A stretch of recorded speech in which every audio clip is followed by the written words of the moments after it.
And I was, right. The first talk is the welcome remarks really starts at 9:45. But I wanted to at least let perhaps if people want to come in, I see participants joining us. So that, people can begin to kind of gather early if they want to. Hello, everyone that's joining. Welcome, welcome. If we look at the agenda, the welcome remarks really starts at 9:45, but I wanted to open the room early so that everyone could sort of gather if they wanted to. You're looking at Debra, Callender, and Kerry Weatherly right now, who are two of the presenters. Kerry is going to talk to us about dietetics and nutrition in dementia. And our first speaker, Aline, I don't see her as yet. Let me adjust my view though.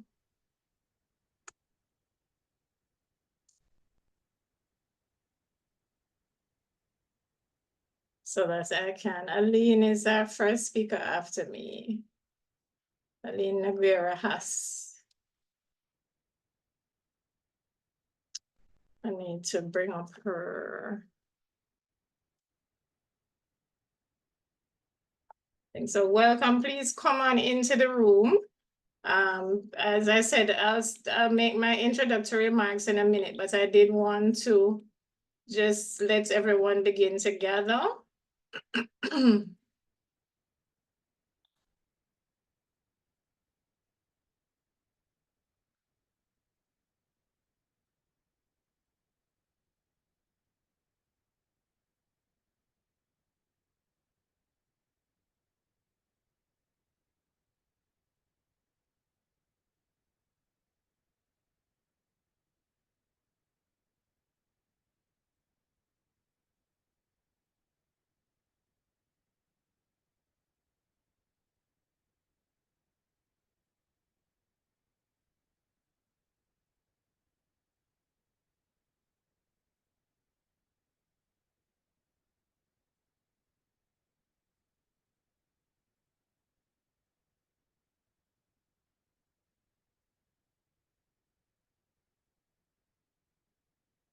Here she comes. Hi, Aline.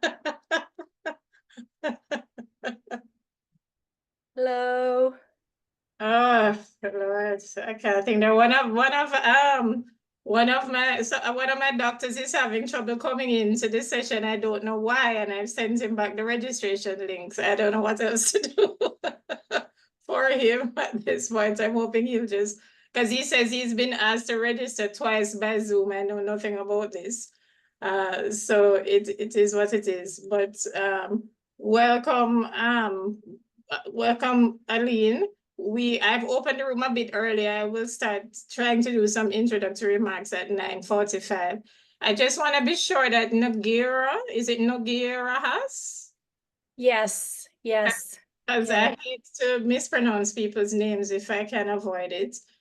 So I just wanted to double check your pronunciation. I'm super excited. Aline is for everyone who's gathering and can see us.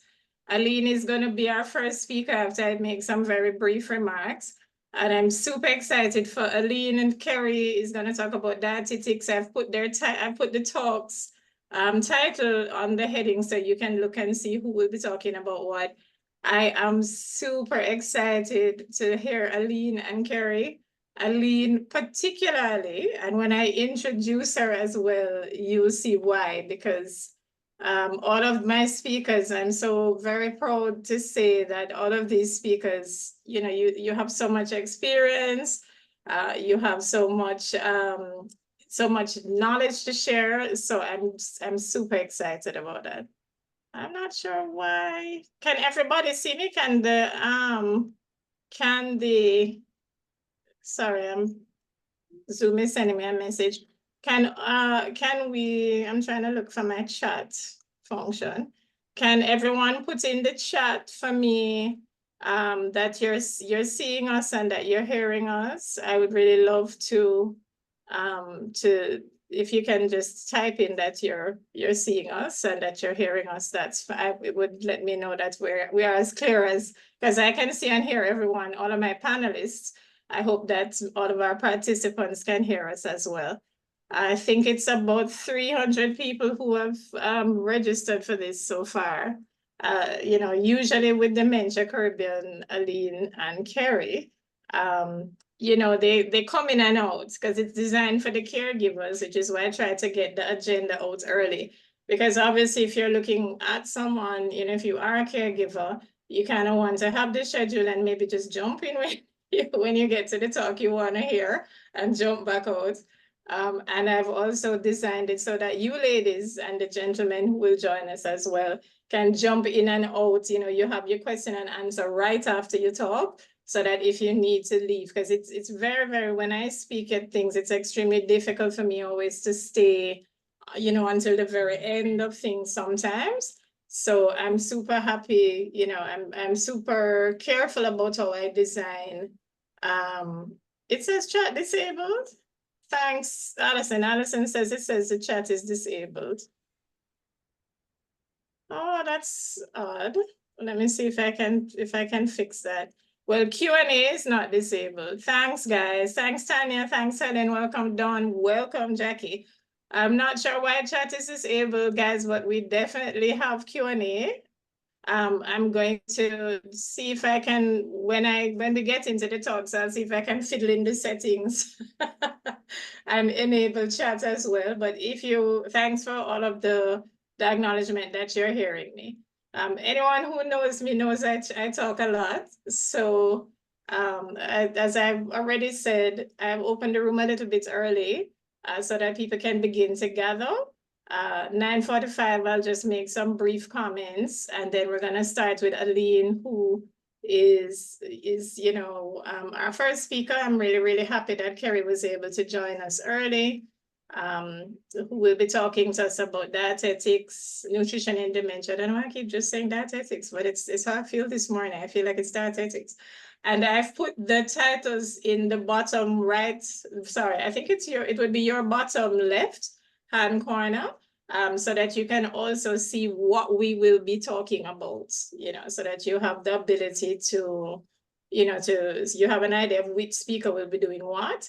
Not all of us, I'm pleased that Kerry is here, not all of us necessarily join until the time of our talk, because it is just really, you know, it's very, very busy people, and it can get very difficult for them to, you know, they're not all necessarily going to be here at the same time. So just a couple more minutes, letting people gather. Thank you for the 42 participants who, you know, got up early this morning to prepare themselves to come and listen to us. I always am very humbled that people come to listen to these things. I'm trying to help, but you know, it's nice that so many people come and try to take advantage of the help that we're trying to offer them.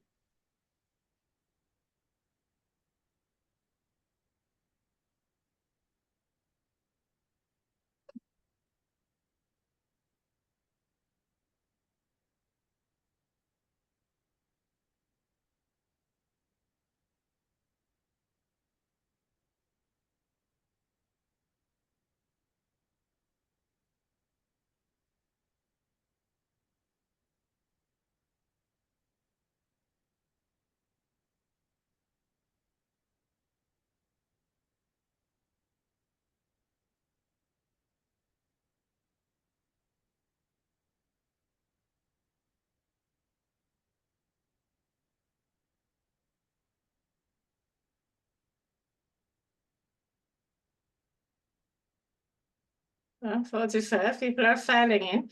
Welcome everybody who is coming in. I'll start talking at 9:45. You're looking at two of our speakers. Aline is right after my introductory remarks. Just giving a little time to gather, for everybody to gather. So just, you know, feel free, come on in. Come on in. And welcome.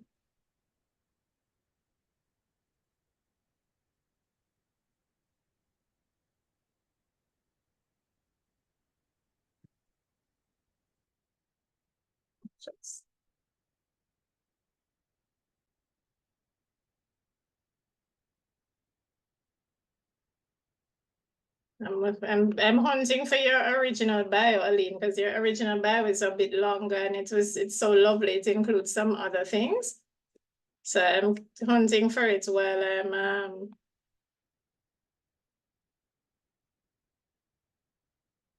while we're waiting here, because you have such a lovely bio, which I wasn't able to. Perfect. There we are. I know I'm not that bad. Because even though I didn't include every last detail in everyone's bio, I still want to, when I'm introducing you, I want to include it because you all of my speakers, you're so interesting. And you have so much, you're so impressive. But let me stop carrying on. It's 9:41, ladies and gentlemen, but I'm gonna start. First of all, I want to welcome everyone. As I said, I'm not a morning person, so 9:45 for you to be here to me is really fantastic. Welcome, welcome. I'm so happy that you're here. Welcome to Dementia Caribbean. The proper title is Dementia Caribbean 5 Talks for the Region. I am Debbie Callender, so I'll be hosting you today, and I give the last talk, which is on challenging behaviors in dementia.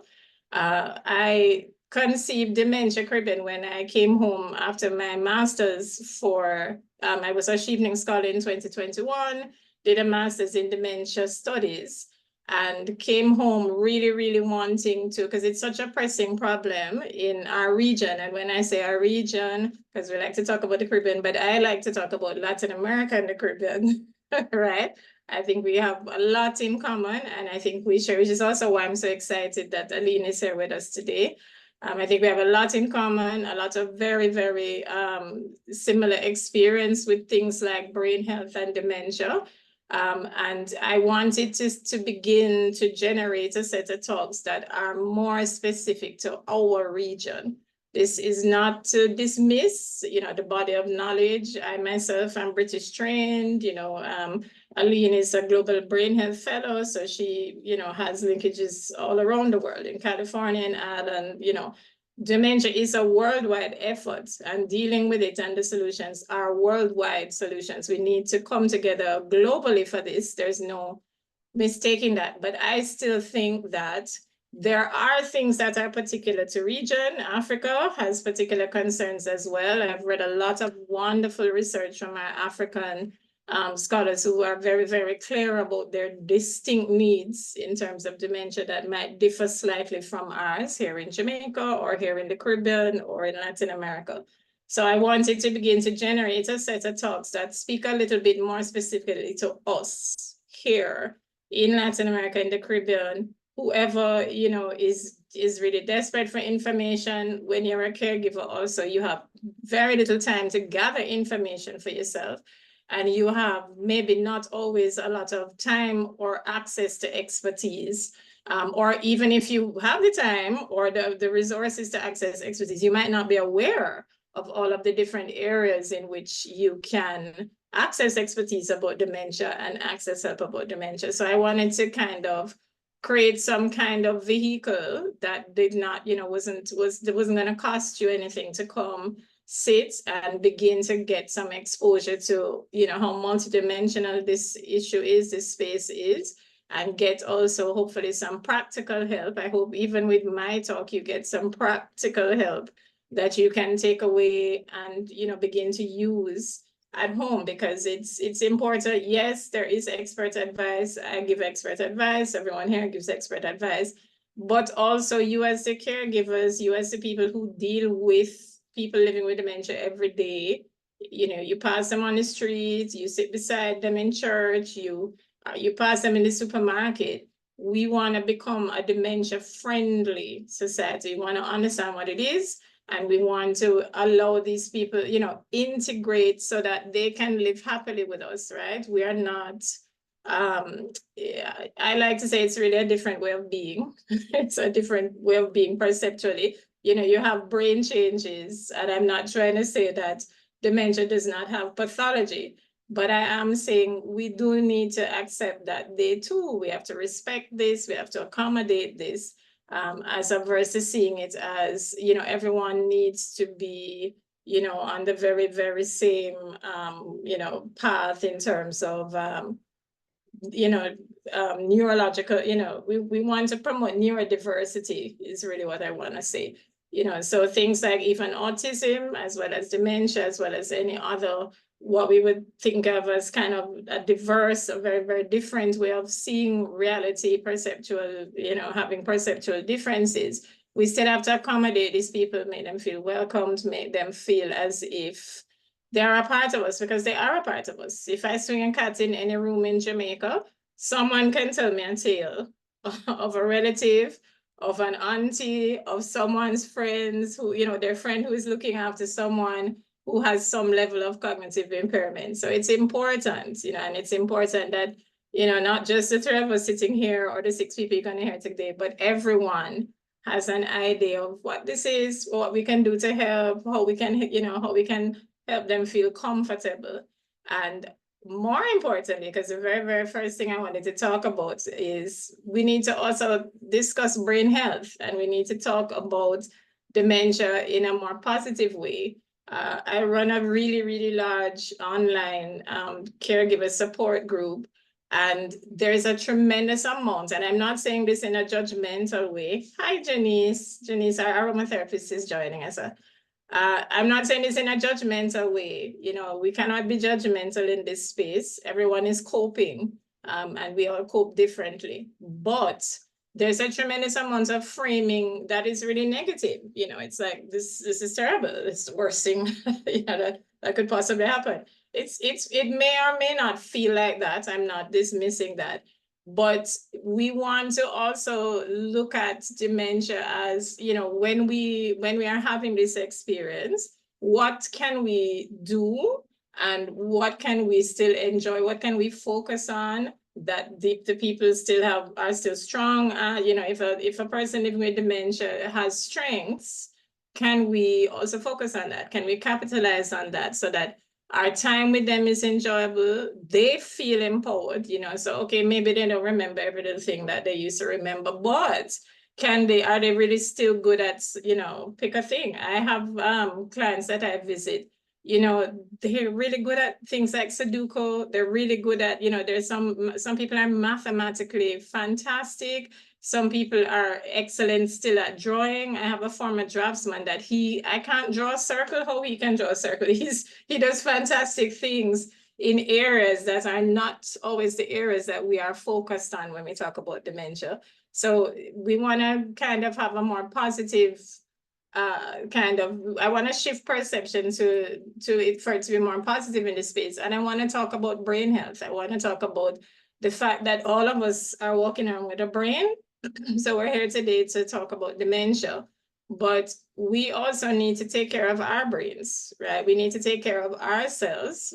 In Jamaica, where I am, we have hustle culture. It's a lot of this rushing around. We're not eating. We're not sleeping. We're kind of just, trying to maximize, perhaps the amount of money that we can make or the amount of experience we can have.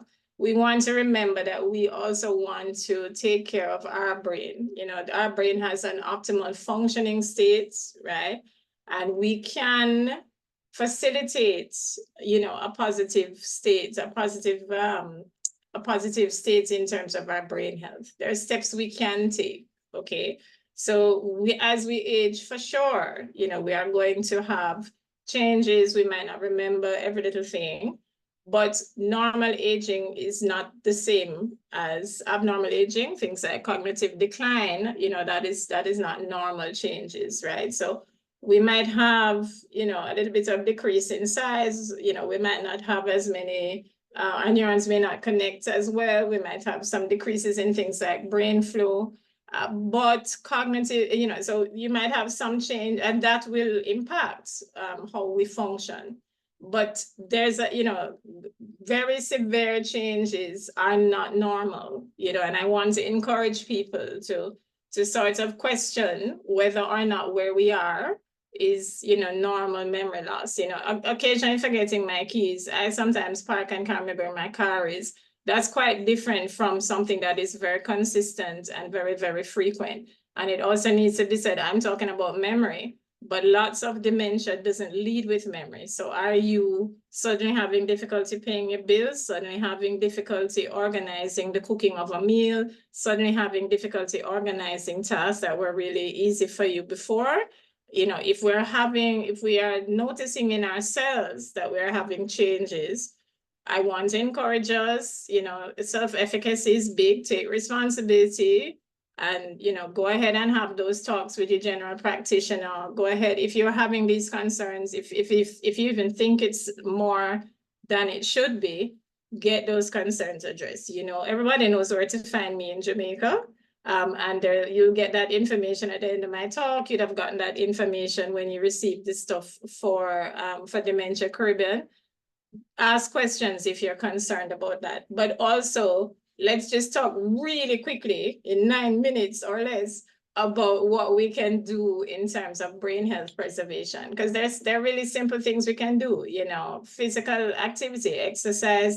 There's tons of strong evidence for the use of physical activity. It improves blood flow, it decreases stress, and through these and other mechanisms, it decreases your dementia risk. You know, simple things like walking, dancing, which Aline is going to talk about, gardening. You know, you don't have to go to an exercise class or suffer fun or in a gym, but you do want to get active, okay? We need to sleep. I say this to every Jamaican in here. It is super important to get some sleep. Prioritize it. You will be better because you have had a good night's sleep. Quality sleep too, not restless, tossing and turning sleep. And we can talk about strategies for that. Not today, not here, but we can talk about strategies for that. Make sure you're getting a really good night's sleep. We talk a lot in the dementia space about the mind diet and the Mediterranean diet. Eat properly. We're so lucky to live in a tropical country. We've got access to so many things that are so very beneficial for us. Research that. Ask questions. Kerry's here today. Don't make her regret it and never ever talk for me again. But ask the questions. Research. Be curious about it. How do I eat better? You know, you can look up the Mediterranean diet. There's tons of information on that, and that has strong evidence for maintaining and supporting brain health and staying mentally active. I cannot say enough about this. A lot of people run up to me and say, hey, you know, I do crossword puzzles. Congratulations. Crossword puzzles are not bad. I would love you, though, to challenge yourself to learn a new skill or to have a new experience. Get outside of your comfort zone, right? Learn to play the guitar or to speak Spanish. That's my new project, Aline. I'm trying to learn how to. I learned it in high school and then forgot most of it. I learned Spanish with friends in high school, forgot most of it. Challenge yourself, learn a new thing, learn a new skill. Woodworking, paint, you know, anything that you've always been curious about, seize the day. See if you can find some classes on it. There's a ton of, we are also lucky in Jamaica. You guys can explore in other countries, and also there's a lot of online access to things. Coursera, Udemy, there are tons of online platforms that can give you access to skills, learning new skills that you maybe haven't learned before.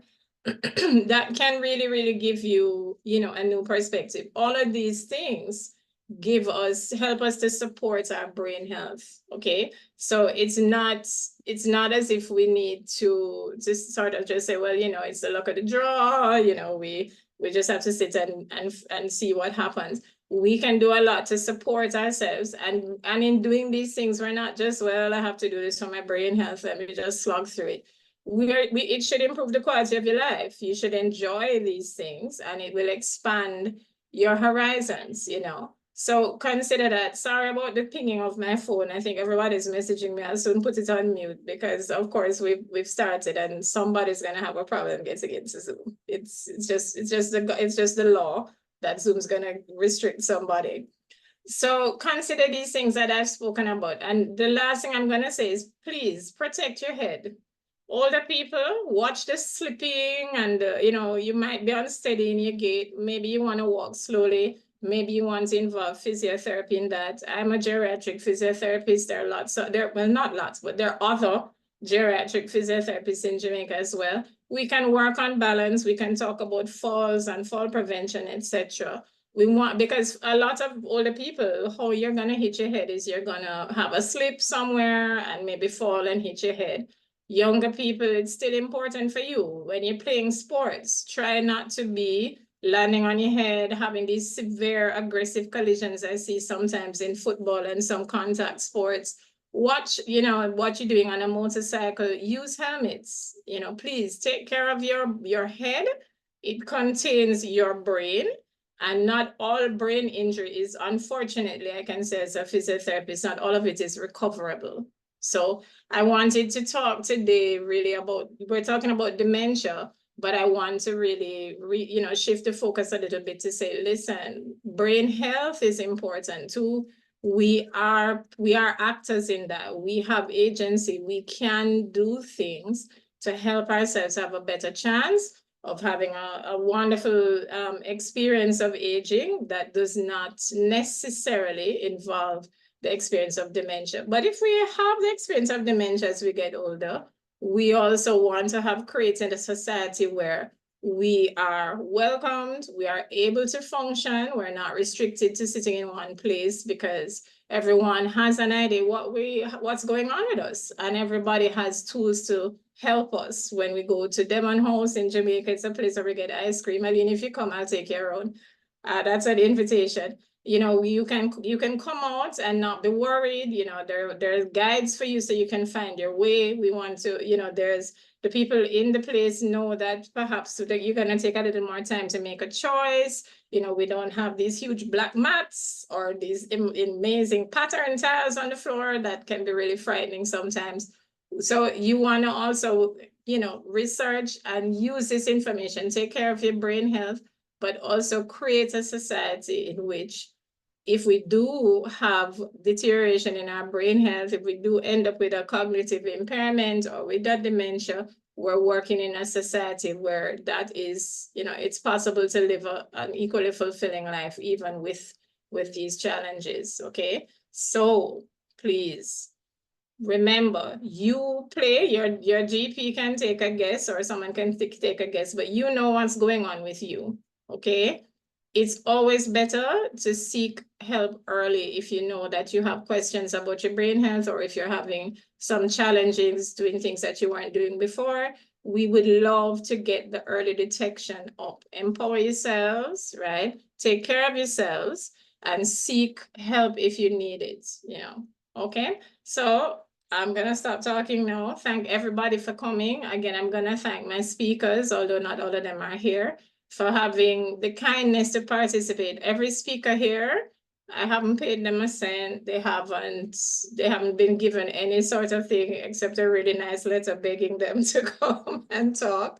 And they've still come. So I cannot say enough about my gratitude to my speakers, because I can't do this alone. I can't sit here alone and talk to you about these areas. I'm not a specialist in everything. So I want to thank everyone for coming. And having said that, I'm going to introduce our first speaker, who is Aline Haas. I'm so proud to have her. Aline is an associate professor. So her proper title is, as you can see in her name tag, is Dr. Aline Haas. She is a PhD. She's an associate professor in dance science from the Federal University of Rio Grande do Sul, which is in Brazil. I can't do the Spanish version. I tried, but I can't. Sorry, the Portuguese version of the title. Aline works in the Department of Physical Education, Physiotherapy, and Dance, right? And she is also a Senior Atlantic Fellow for Equity in Brain Health, that comes out of the Global Brain Health Institute. When I grow up, I want to be a Global Brain Health Fellow myself. And I'm very, very pleased that Aline has consented to join us. Her experience, Global Brain Health Institute is in California and in Dublin. She's out of Trinity College in Dublin, Ireland. She was a postdoctoral research assistant in dance and science at the University of Wolverhampton, Walsall campus in the UK. And she is currently a dance and Pilates practitioner and researcher and educator. And she is a member of the research committee of the International Association for Dance Medicine and Science. So this young lady has, I'm just so impressed with her. I wanted to read everything. Aline is also the lead of the research group in arts, body, and education, which is the acronym is GRACE. And her research focuses on dance and health, and Pilates. Her current research projects are related to the effects of dance on elements of brain health and, sorry, the brain health of older people. So elements of the effects of dance on elements of brain health in older people with or without neurological disorders. So everybody, please welcome Dr. Noguera Haas. Aline, the floor is yours. Go ahead. Hi, how are you doing? Thank you very much. Thank you for the introduction. I'm really, really happy to be here with you. As Debra said, we have things in common. I am from Brazil, and I think in Jamaica and Brazil, we have a lot of things that we have in common to be like Latin American countries, low middle income countries. And yeah, and I've been in Jamaica once, and I really, really enjoy it. And I felt really, you know, people were very nice as Brazilian people. I really felt the energy, the similar energy that we have in Brazil. And I think we have a lot of similarities, and beautiful beaches as we have in Brazil, and nature and nice people, and happy people. And I think when Debra invited me, I know that I have all of this, you know, academic background, but first of all, I consider myself as a dancer, and I built all of my pathways in academia, like, because I am a dancer and I decided to do all of these things. I am a physical educator as a degree, and then the PhD in medicine and science. And but I think the thing that I would like to say to you, if you are, I think it's something that to prevent dementia, because Debra also talked about it, that we have to do things that we, in our daily life activities, that will help us to prevent dementia. This is the first part of the talk, how we can prevent dementia. Since we have to exercise, we have to dance, we have to drink. Recently, a study in Brazil from a group from São Paulo, they published a paper that during the whole life, depends of our age, but we can prevent dementia if we do some things. And 40% of dementia can be prevented if we exercise since we were born, or since you were born. And then it's in my case, dance is something that we can move, and then we can listen to music, and then some things in our brain happen, and we also socialize. We integrate with other people, and then it's a lot of dance is not an exercise, dance is an art. And then because we have this specific movement together with rhythm, and then together with people, is a specific kind of art that can help us to prevent dementia, because it's going to be good for us. It's going to be good for our cognition. It's going to be good for our brain. Okay, but if you have dementia, if you were diagnosed with dementia, it's also good to dance. And we have different documentaries in YouTube that you can see about the importance of the music for people with dementia. We have also research about the importance of dance for people with dementia. The last part of the brain, like when you have dementia and we have Alzheimer's disease, one of the last parts of the brain that is going to deteriorate is the one that is related to the rhythm and the music. And it's a very nice documentary at YouTube that the name is Alive Inside, that you can see how dementia is, how music is powerful for people with dementia. Sometimes they don't talk, but if you say to someone, sing a song, this person is going to sing a song. I'm gonna not talk too much. I'm gonna just, I said to Debra that I would like to invite you. I'm not like seeing all of you. I can see here the speakers, and if the speakers feel free to open the camera now if you would like to open, because I would like to invite you to move. And I think it's going to be nice to have you here, and then everybody here, and then people that are at home. If you are sitting on a chair, we are going to move sitting on a chair. And other thing that we have similar in Jamaica and Brazil, I think we also have some samba that is like a rhythm that came from Africa, and it's a very popular rhythm here in Brazil.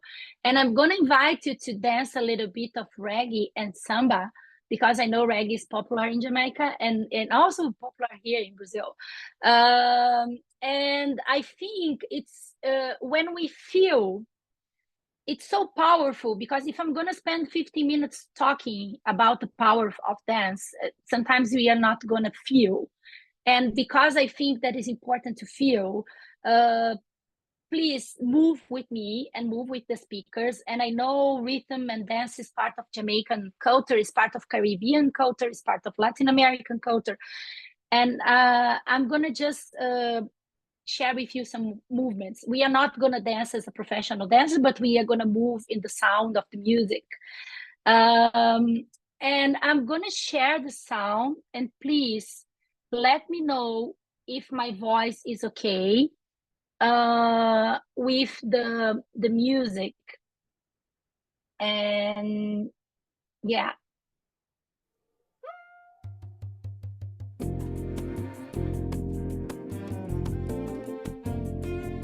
I can hear well. Sounds nice somewhere. Okay.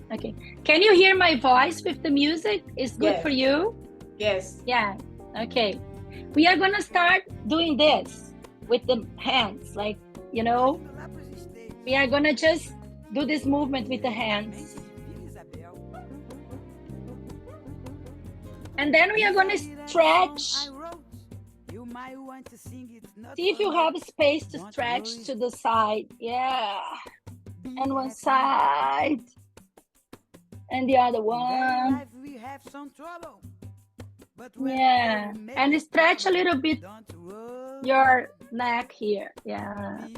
And you can use the hand to do a small massage this side. Change.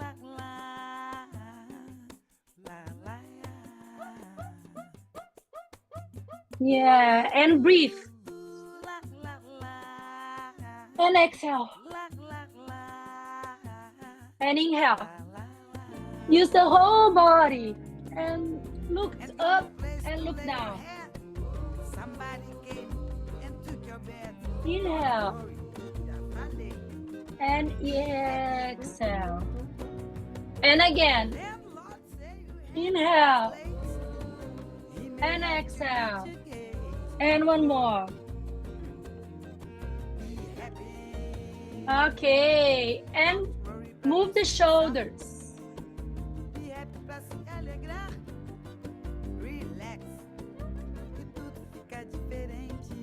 And to the front.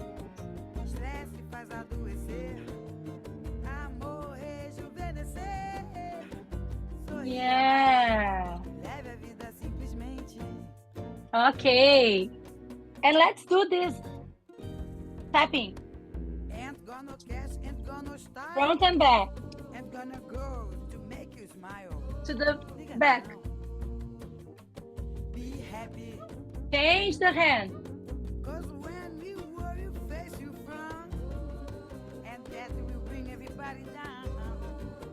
Don't worry. Yeah. Can you see me? The legs? Go down. Go down to the legs. Yeah. Yeah. Tap, tap, tap the legs. Yeah. You can tap the legs. Yeah.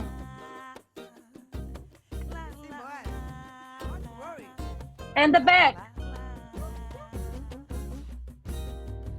Ooh, ooh. You can sing if you know the song. Yeah. You can sing. And again here. Shower, take a shower now. Yeah. And go to the feet. Go to the feet. Yeah. Go up. Woohoo. Yes. Okay, good. Okay, how are you feeling now? The body is alive. I feel energized. It really feels nice.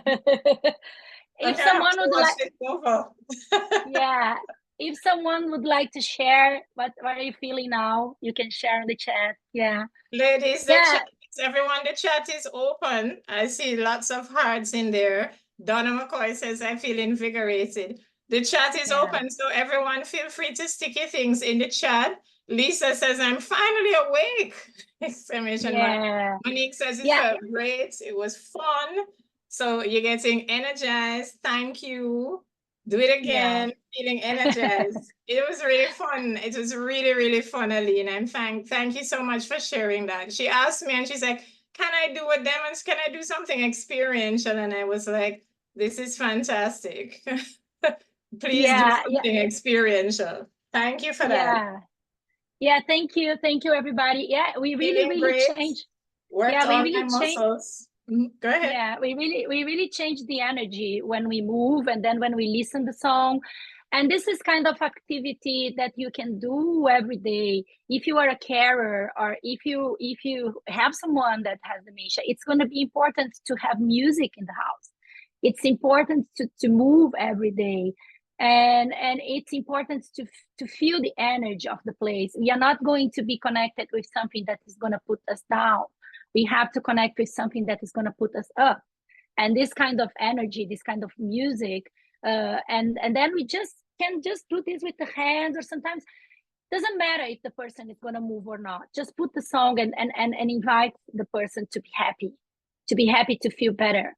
And I don't know if I have time, because I know my time is short, and I really love to dance and love to just talk about this for people. But I would like to just invite you for one more song, and then I'm going to finish. It's going to be a short one. And this one, because I know you maybe you can't see me, but I think you can imagine. I'm going to march. Do you know, like doing the march? And then we are going to do some movements. If you are sitting on a chair, you can imagine that you were marching, you know, like with the legs, and then with the arms. And then we are going to do another things, but we are going to dance a little bit of samba. Okay. And I'm going to use let me see which kind of song that I'm going to use. But I think I'm going to use this one that is from Jamaica. The call is samba reggae. I don't know if it's from Jamaica. I think it is. Yeah. Samba reggae. Okay, we are going to do the march.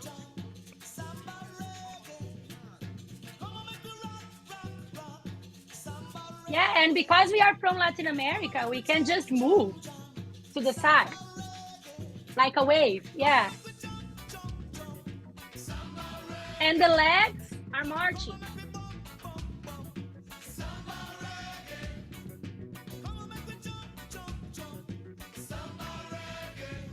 Yeah. And then we are going to do with the arms. Side, side, side, side, side. Up. And then you can look up to the side.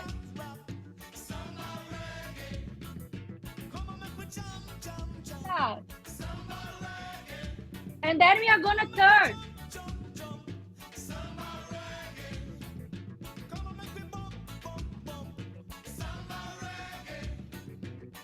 Move shoulders.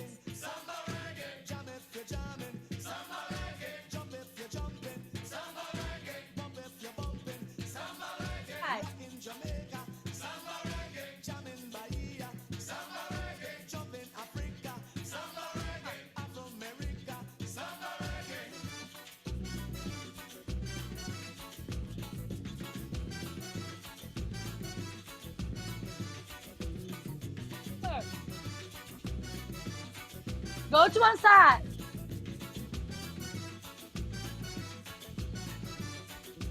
Okay, and march again. March. Yeah, use the leg. And do this like with the arm.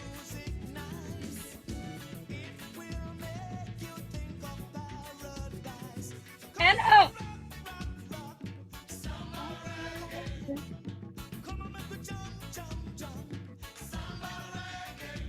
And now, grab a good feeling. Grab a good feeling. Heart. Yeah. Bring another one. Bring hope. Hope.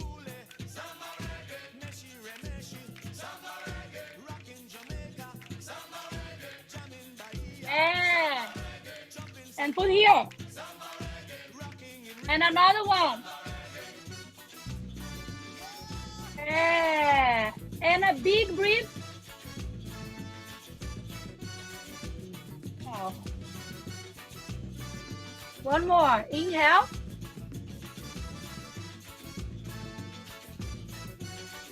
And thank you very much. Thank you. Thank you.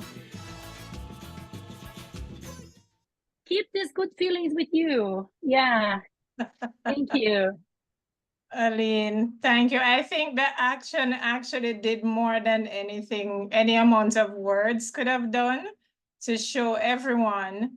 Because if you did what Aline was demonstrating a while ago, it's so accessible. So anyone, anywhere can move, can do something, can use music as well to enhance their enjoyment. I think that's better than any PowerPoint presentation, is when people feel it, when they can feel and really understand what you're talking about in terms of that impact. And as you said already, not just in terms of what we can do if we are already in dementia, but preventative work as well, ways in which we can empower ourselves to improve our chances. As you say, 40% of dementia is, we believe, preventable by the management of modifiable risk factors. So fantastic. Thank you, Aline. I'm completely. Are you finished with your talk? Or do you have something? Yes, yes, I think I am on time. Yeah, I think I am on time. You absolutely are. I think that beats any PowerPoint. So anyone have any questions for Aline? There's a question and answer section that you can stick your questions in, or if you want to just stick it in the chat if that feels really too difficult. I'm looking at both of them. Does anyone have any questions? Well, you have a lot of, everybody loved it. Wonderful. The dance was so enjoyable. You're getting a lot of that kind of feedback in the chat. I think you can see it. I think you can see the chat feedback as well. So if anyone has any questions for Aline, feel free to ask them now. You can stick it in the chat, or you can stick it in the question and answer section, whichever one works for you. That was awesome. Thank you, everybody. Dance every day. I'm just reading some of the comments while we're Debra, I don't know if people had some question, but just a comment, because I saw on the chat everybody enjoy it, and I know it's part of our culture. Just don't miss this, because it's part of our energy. It's part of Jamaica energy. It's part of Caribbean energy, and just don't miss this, because it's part of our culture. And then I think everybody is going to join if you invite someone to dance. And it's not dance as a dancer, as a professional dancer, but just put the sound and then move and stretch and breathe. And this is going to be helpful. And just to mention that when I finish my talk, unfortunately, I'm going to leave, because in Brazil now it's also 12:30 is p.m. It's not a big difference from your time and the time in Brazil. Is huge, but we only have one time in the whole country, and then this is helpful, a little bit helpful. But that's how we did. That's how I designed it. So that if you had to go right after, because we have the immediate question and answer, so that if the speaker has to leave, because it is, I've always found it really awkward myself. As I said, I'm not always able to stay for 4 hours, but I could stay for 15 minutes and answer some questions after. So Okay. Yeah, I can see now. I can go see ahead. some questions here. Oh, yes. Go ahead. Yeah. Go ahead. Yeah. How do I encourage a patient who doesn't want to move even with music? It's because sometimes we are worried about that. How can I say? But you know, you invite someone and this person is not going to react because it's not going to react. Don't worry about it. Just try to put a kind of song. The important thing is not to be aggressive. Sometimes if the person is like, if you put the song and the person started to feel bad, maybe it's not a good option, because everybody is different. One person is different than the other one. And it's not a kind of formula that you're gonna say do this or do that. But usually it's an evidence that music is gonna be good. But sometimes people with dementia, they don't like to listen music, and then you don't do this. Maybe do another thing. Yes. Do another.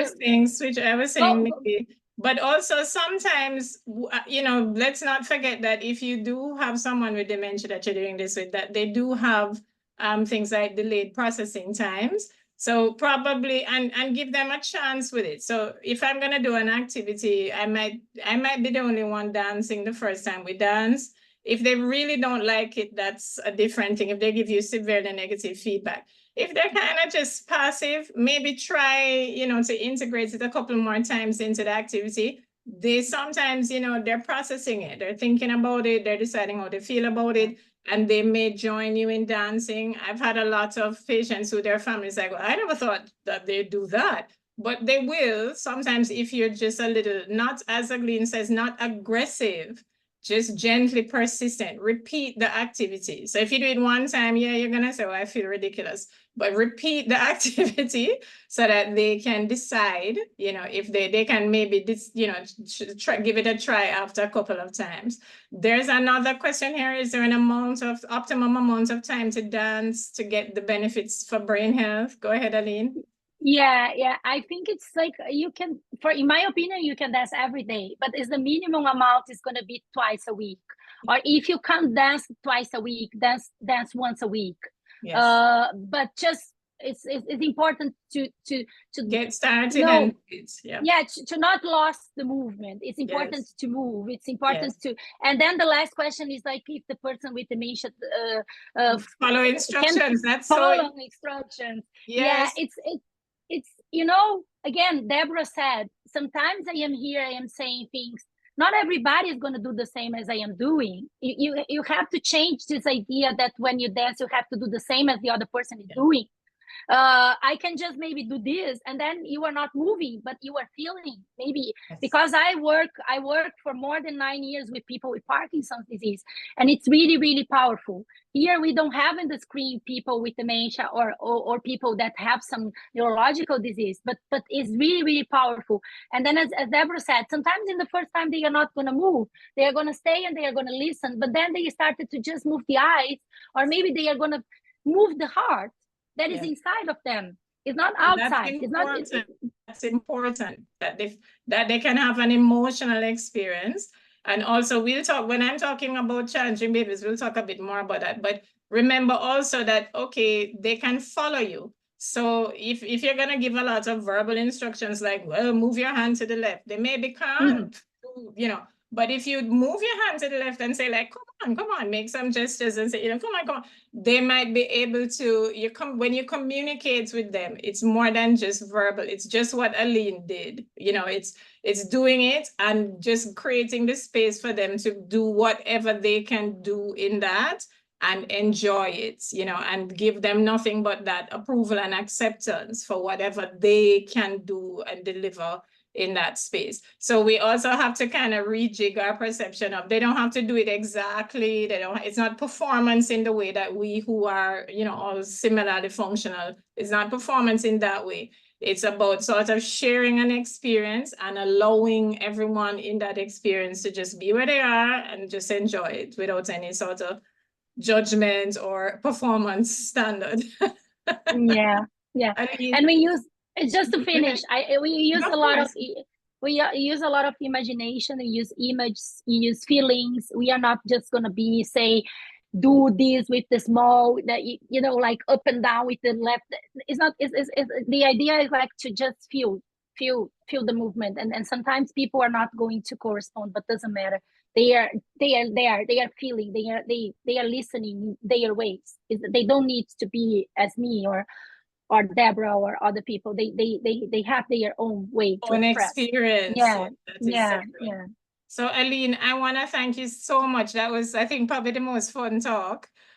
So, you know, thank you so much for that. I think that'll be a hard talk to beat. Your talk is going to tie in with Afia's, because Afia talks about somatic care, and somatic, you know, that's all about Afia, not to steal your thunder. And I can't, because Afia is more than thunder. She's thunder and lightning and everything else as well. But it's that experiential aspect. It's that feeling of things that we don't talk about enough. It's just, you know, if we're not seeing something, but we have to respect that aspect as well. And before Dr. Glegg, who is smiling really politely, just hangs up, I'm gonna thank you, Aline, and I'm gonna transition to Dr. Glegg. Dr. Glegg, thank you so much for joining us. I mean, my speakers this morning are so impressive. I'm going to switch to Dr. Peter Glegg, who is our legal officer, senior legal officer at the University Hospital of the West Indies. I'm amazed he even has the time to be here. I spoke to Dr. Glegg yesterday, and he was so graceful and polite in the middle of a meeting. I interrupted him. And this is a gentleman. I mean, when we're speaking about brain health, multifaceted, okay? So he's a medical practitioner who has also become an attorney at law, okay? And he worked for over 20 years as a surgical resident in St. Anne's-Bear Regional, and he's also an attorney at law and is now, what I said, the senior legal officer at the University of the West Indies. He also lectures at Norman Manley Law School, and he's an adjunct lecturer as well at the University of Technology. His current interest, unfortunately, is not dementia, it is nuclear law, and he's the chairman of the Radiation Safety and Protection Committee at the University Hospital as well. I want to make add these details because I didn't stick it in his bio, but it's good to know this gentleman is a graduate of both Knox College and Wolmer's Boys. These are prestigious educational institutions in Jamaica. And he prides himself, on top of being a medical doctor and an attorney at law, he prides himself on also being a farmer and a music producer. So he's a very versatile gentleman we have here, and his time is really precious. Thank you so much, Dr. Glegg, for joining us this morning. I'm going to just mute my mic and go ahead and deliver your presentation. Good morning, and thank you so much for having me. I just want to say to Dr. Aline, thank you so much for waking me up this morning. That dance really got me going, and I think I'm going to do that every single day going forward. You know, a wise man once told me some years ago that the breath is the intelligence of the mind. So breathing is very important to the state of the mind. Could you just indicate to me whether you can see my screen or not? Yes, I can see it. Advanced directives and Okay. then orders, yeah. You're right, not good. in slideshow yet, of course, but I can see the screen. Yes, I hope I don't lose you when I go into slideshow mode. Let me just give me one quick second. Where's that now? Okay.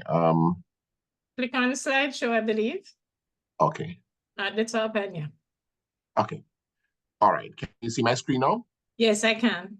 Okay, so let's just run through two quick scenarios, and then I will just jump straight into the legal ramifications. So JB, and these stories have been slightly altered to protect the individuals, but it reflects scenarios that actually transpired. So JB, 60 years old, successful and well-known Jamaican businessman and socialite, he collapsed at home, was rushed to the accident and emergency by his young, beautiful second wife, the trophy wife. The consultant advised her that due to the insult to his heart and brain, he will need to be intubated and require inotropes, also that the prognosis is poor.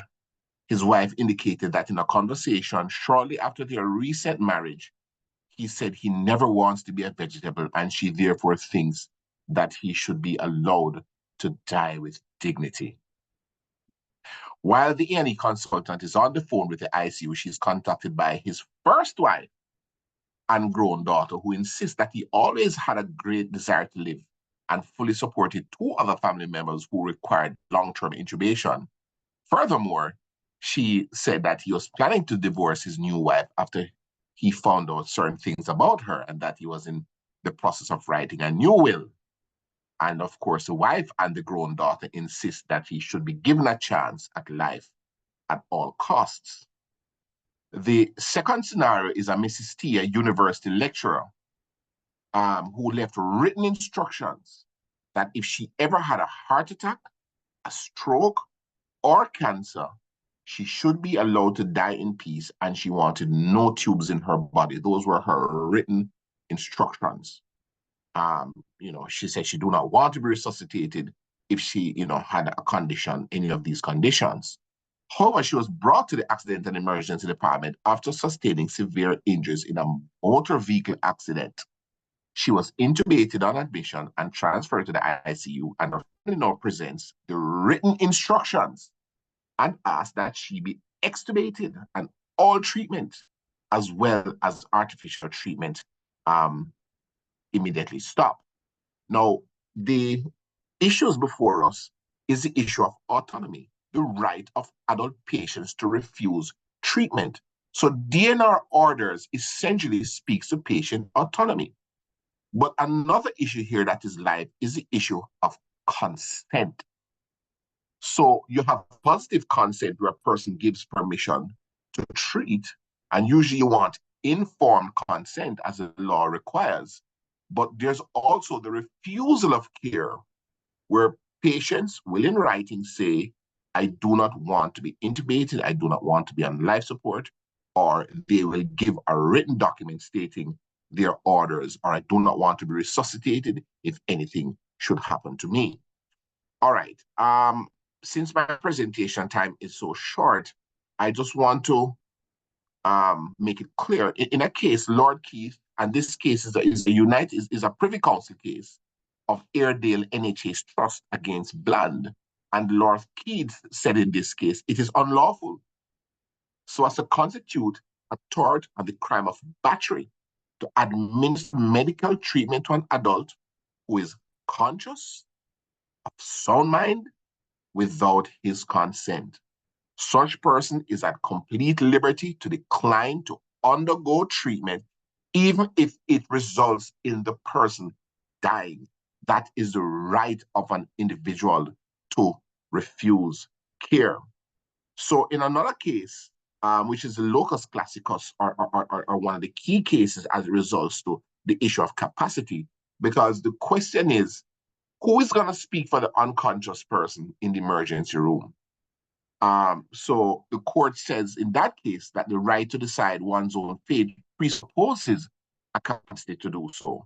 And every adult is presumed to have that capacity, but it is a presumption which can be rebutted.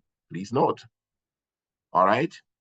So I want you to make note of that. But real quick, in the same case, the court says that doctors are faced with a refusal of consent have to give a very careful, detailed consideration of the patient's capacity. So whenever a doctor has a situation and they have a document or verbal instruction to say that they do not resuscitate this patient, doctor have to still give it consideration. You can't take it at face value, because there are a lot of things you have to think about, inclusive of the fact that your action or your lack of action to someone dying. And we now need to know what is the definition of manslaughter. You're going to cause the death of a person, whether by your action or your inaction. So what the court is saying here is that what matters is that the doctor should consider whether at the time the person made this, whether request or wrote this DNR, he had the capacity which was commensurate with the gravity of the decision. the more serious the decision, the greater the capacity that is required. So you may have a patient who is in and out of consciousness, and the family may not want the patient to be resuscitated, and they may write a DNR order and ask the person to sign it. So the doctor is given a duty by the court to investigate. At the time the patient wrote this DNR, did the patient have the capacity to make this decision? Now, there are certain things that are clear in the court, and I want to just clear this up right now. Is that this is another case called Re-AK. So when you have cases that are very private and personal, the courts usually just use the initials of the individual. And what the court is saying in this case, right? The first principle of law, which I'm satisfied is completely clear, is that in the case of an adult patient of full capacity, his or her refusal to consent to treatment or care in law must be observed. So if someone has written a DNR, you must respect it. Even though the court says it is clear that in an emergency, a doctor is entitled in law to treat by invasive means if necessary a patient who by reason of the emergency is unable to consent, right? So the question is, suppose a person has a DNR at home somewhere or in the car somewhere and is found at the side of the road in an unconscious state and is brought in by the police, right? The doctor has a duty to treat such a patient, especially if they are not aware that there were no DNRs, all right? But so hear what the court says further.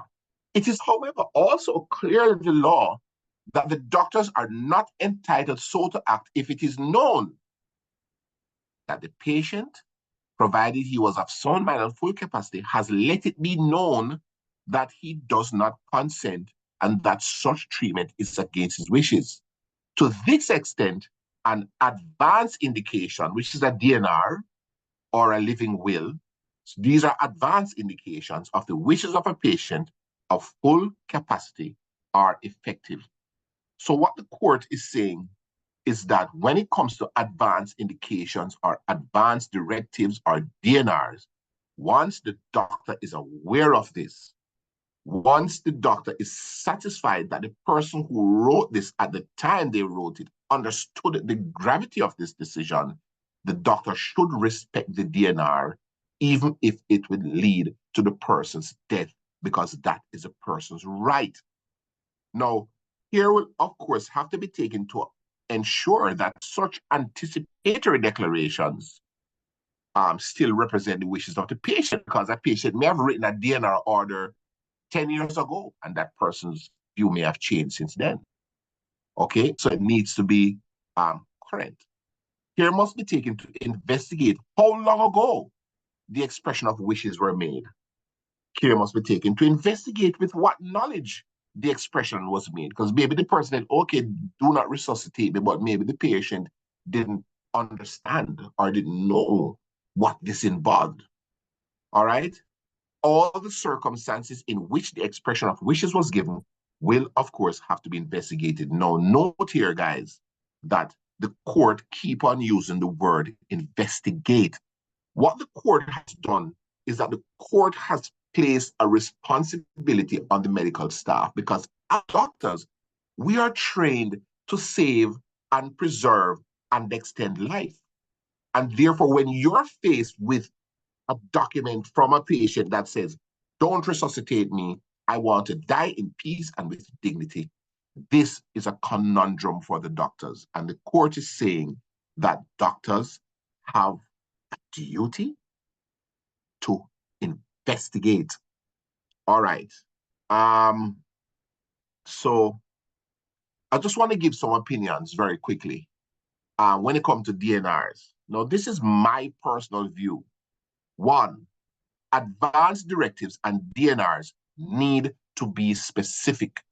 So in the second scenario, where the university professor said, if I have a heart attack, stroke, or cancer, do not resuscitate me, and that person comes in a motor vehicle accident, then I think the doctors, or if a doctor should call me and ask me what is my view, I'm going to say that DNR was very specific. Please go ahead and treat that patient. I don't know how everyone in this group feels about that, but if she says heart attack, stroke, cancer, and now she comes in a car accident, I would treat, or I'd advise my doctors to treat that patient. If the DNRs are written, I personally want them to be signed and witnessed. And if you have a patient or a client who's an elderly person and is considering doing a DNR, because the reality is, ladies and gentlemen, anybody can type any document and put a signature or forge a person's signature. Something as serious as that, when it comes to a person's life or possibly death, I want a witness, preferably another family member, even better, a justice of the peace. All right? So in the absence of that, sometimes a patient may come in and the relatives will come and say, Doc, please do not resuscitate my mother or my father, because, you know, that's a serious decision. And I always maintain that if the relatives come in and request that, and that happens all the time, they said, Doc, please take my mother off the ventilator. I'm saying we need a meeting with at least 2 consultants. I want a nurse. I want a psychologist to be present in this meeting. I want as many people as possible. And I wish at least 2 family members and maybe a family friend or a pastor or somebody, because this is such a serious decision. And what may happen is that you agree with the person and say, okay, pull the plug, and the patient dies. And then 2 weeks later, some child or love child from London or some other country comes and said, you guys killed my father. You guys colluded with my sister, who I don't speak to, and ended my father's life. And I hear that Dr. Glegg is going to get a piece of the land down in the grill with a villa on it. All right? So you always have to be so careful. So I like documents, especially DNRs, when relatives come with requests to not to resuscitate. I want it signed. I want a solid document, including a document from a justice of the peace. Now remember that when a person dies, everything that they own now goes to their estate. And therefore, there's a whole set of legal issues and implications that comes when you have a person has died. If you have an issue as with a practicing doctor or a caregiver, if you have any issue regarding our orders of your client or your patient or your elderly relative or loved one, I say consult your legal team. I always tell colleagues when I'm presenting functions like this, call me, WhatsApp me, especially if you're under pressure, right? Nothing is wrong. That's what networks are for. Call me to protect yourself. And of course, you know, I always train doctors need offshore accounts if you're going to go into this kind of thing, because they might sue you and you might lose your house and your car and your land. All right. So let me just stop sharing there real quick. And can anyone tell me what happened in the case of the first gentleman with the young wife who said, oh, don't resuscitate him. Let him die in peace. She wanted that cash because he's very, very wealthy. All right. And what happened, I spoke to the first wife and I wanted an independent opinion. And I said to her, who is his best friend? And she called her name and I said, give me his number. When I called the best friend said, no, doc, this is a man who loves life. This is a man who you know, would do anything to save his life. And, you know, faced with that decision, I decided to advise my team to resuscitate the gentleman, put him on inotropes and place him in the ICU. And by the way, he survived. Thank you so much. I'll take any questions at this time. Dr. Glegg, thank you so much. That was, I mean, I'm speechless. I'm really speechless. And you have made me speechless. That was for 15 minutes. I think you've given us such an amazing amount of information. Thank you so much for that. I mean, it's for me, I get those questions a lot in my support group, particularly. I am big on asking people to plan, think about these things before you are in the hospital in an acute situation, and also to consider seeking to have these things documented beforehand. So I know some hospitals do have, I'm not sure if university still does, They used to have some DNR forms that we could sign up, I believe, with when relatives came in. I'm not sure if those still exist, but I would encourage people to be thinking of this. No one wants to think of death. No one wants to think of these things, but you know, things can happen and we should try to be prepared, especially in the context of a thing like dementia. It's progressive. We know that it's progressive. We know that it is deteriorative. We want to think about these things so that and prepare beforehand so that poor Dr. Glegg doesn't have everyone calling him all the time on the spot to figure these things out. But I'm sorry, Dr. Glegg, please, do you still have the forms? That was the question embedded in all of that. Does the hospital still provide that kind of form and facilitate that sort of function? The form is still there, but since I've been on the team, I've been discouraging the form because I want a detailed document. I want a robust document so that it can stand up before any court. And therefore, I demand that witnesses, JPs, Justice of the Peace, Notary Public, I want witnesses because it's such a serious decision. It is. And therefore, very the final. document Yes, must reflect the seriousness of this decision. So I usually want something more robust than that, a written document. Thank you. There's a question in the chat here. Has the DNR issue ever been tested in local Jamaican courts? Are there any local precedents for that? That's coming from Monique Abbott. Thank you. Unfortunately, this issue has not been tested in the Jamaican court. So we have to rely on the jurisprudence of the Commonwealth, the Privy Council, which is our highest appellate body.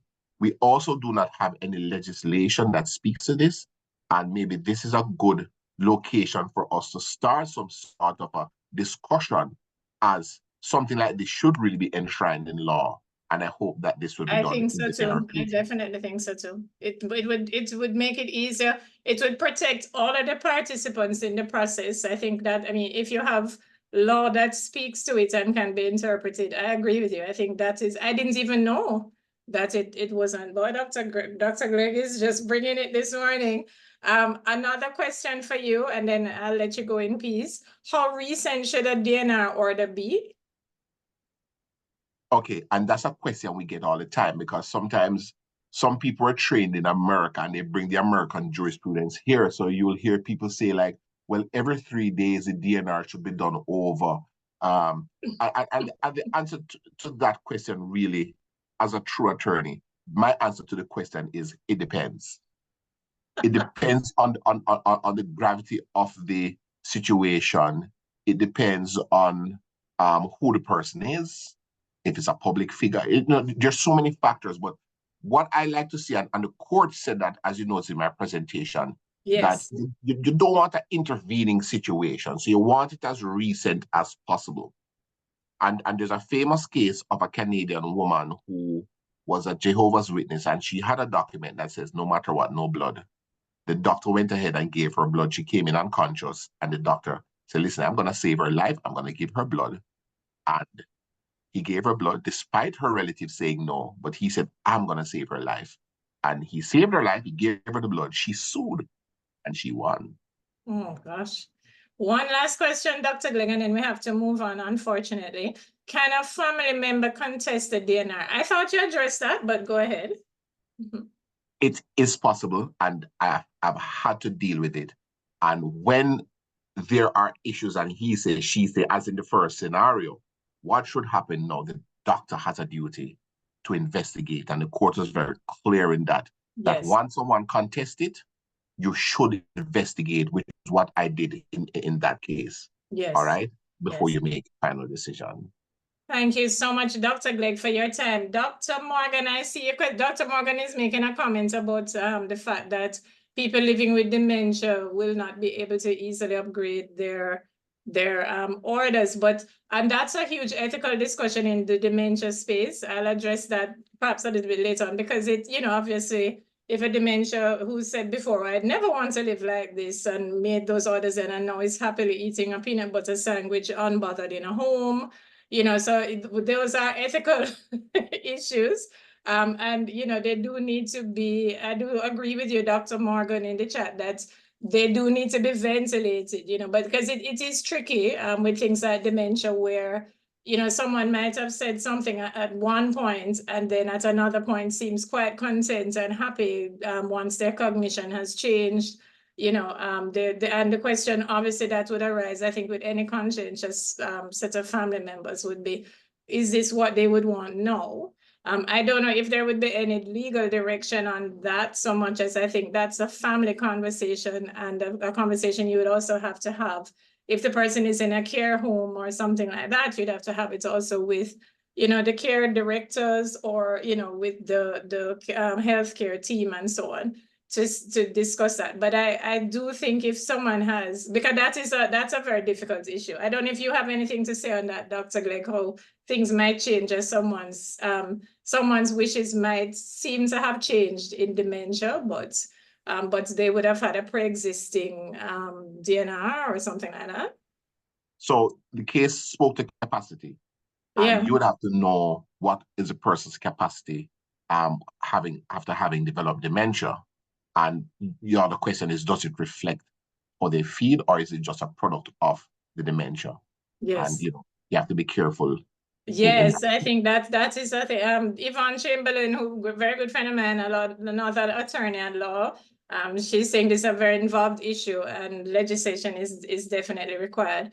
Dr. Glegg, God bless you. Thank you so much for coming. I have never met Dr. Glegg before, and I'm so impressed because he just volunteered and said, sure, I'll do it.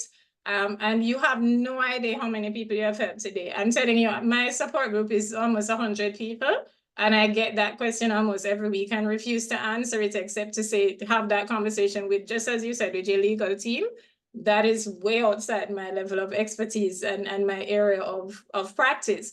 But thank you very much for your time. Thank you so much for coming. Thank you for having me, and I'll keep dancing. Have a good one. Thank you, Dr. Glegg. Take good care of yourself. Thank you all. We are running behind here, but that was such a very, I get so many questions about the DNRs. Our next speaker, who is patiently waiting, is Mrs. Janice McLeod. She is going to speak about aromatherapy in dementia. Again, I cannot say enough. Mrs. McLeod has joined late because she's very busy. When I say joined late, she wasn't there at the beginning. You didn't join late, Janice. But I thank you for coming. You would have missed all of me thanking the speakers who are participating in this. I thank you so much, Janice, for your participation because she just came. These speakers, all of them are speaking for no charge.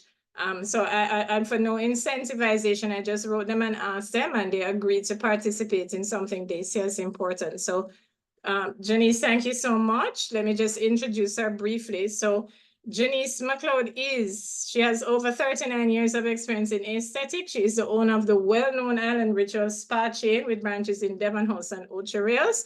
She's also the owner and instructor at the Yvonne Anthony School of Aesthetics and has created the Island Rituals spa products, which are a comprehensive range of therapeutic products and treatments that are sold locally and also used in her spas. Mrs. McLeod holds a microbiology degree from Howard, and she has more, believe me, I could never list all of the qualifications Mrs. McLeod has. I only pulled the most relevant to dementia. She is an extremely highly qualified esthetician. She also has qualifications in clinical aromatherapy, therapeutic touch, and alternative wellness. And her expertise also extends to various massage techniques, body care and skin care, including sun damage and aging skin concerns. So please join me in welcoming Mrs. McLeod, who is going to speak about aromatherapy in dementia. I'm already getting comments in the chat, Mrs. McLeod saying, I love her spa, Island Ritual spa products are the best. So you have a lot of fans. I, of course, am a fan of Island Rituals. I'm very happy that she's agreed to speak. So, Mrs. McLeod, the floor is now yours. You can unmute your mic and begin your presentation.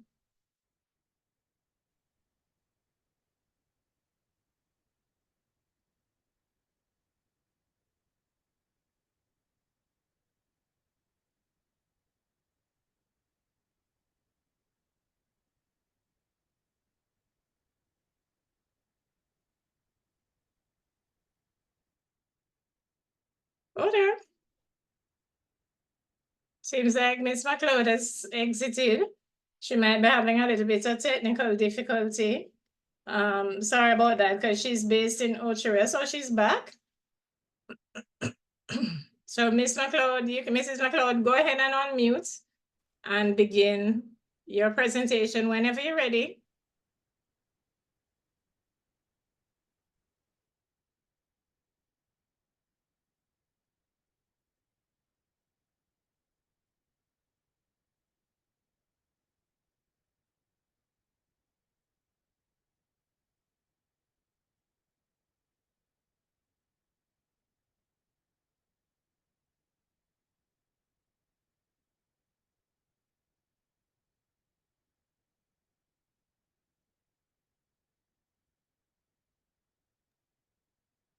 Sorry, Miss McLeod, oh, she's raised her hand. 1 second.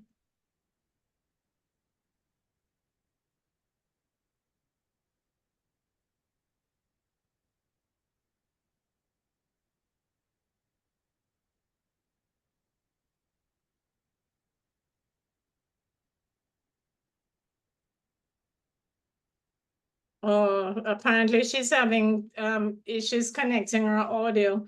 You might want to you connect it, the audio connects when you actually come into Zoom. So you might want to leave, exit and come back in and see if that works, because those settings, you select those settings when you leave and come back in.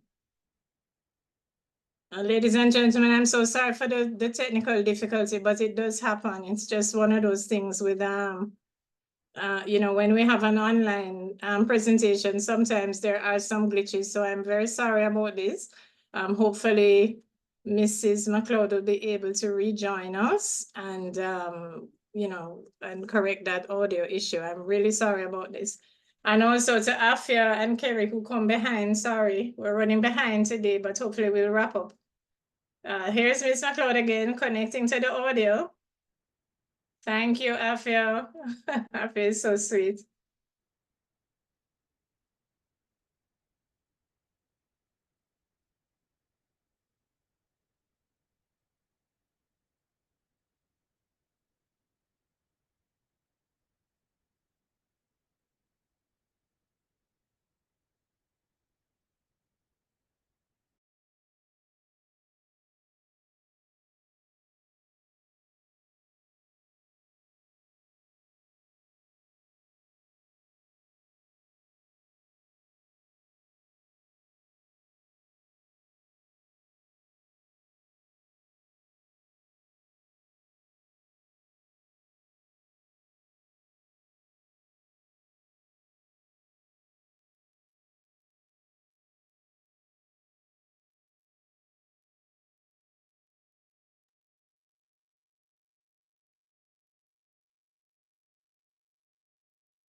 You are connected and your mic is, your audio is connected. I think perhaps you might have to turn up your volume for us to hear you, because you are correctly connected for us to hear you, but we're not actually hearing anything.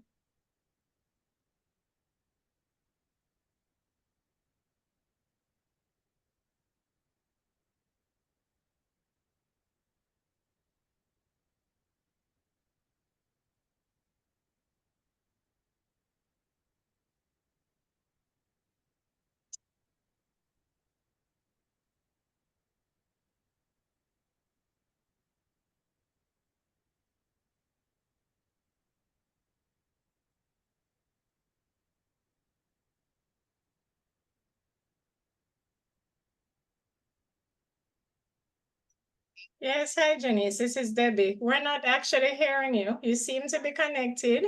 Your mic.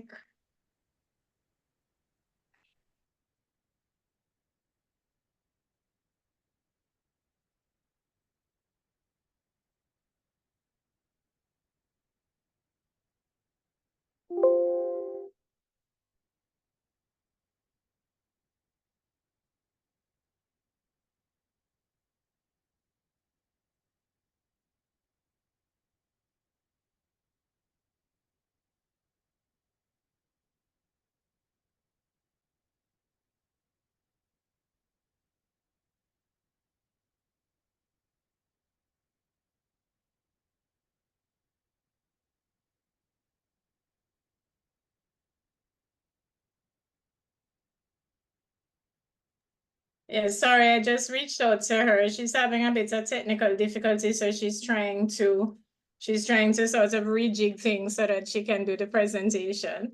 So fingers crossed, give her a few minutes. And she will, she's trying to connect with us on another device so that she can present. So sorry about that.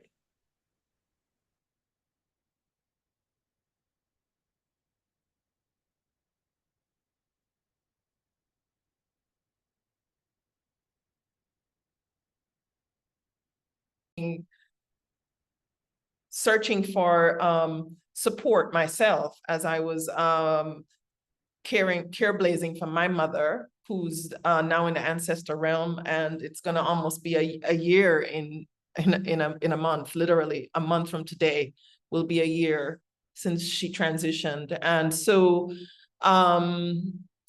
I have a lot, it's true, I have a lot to speak on, and I really missed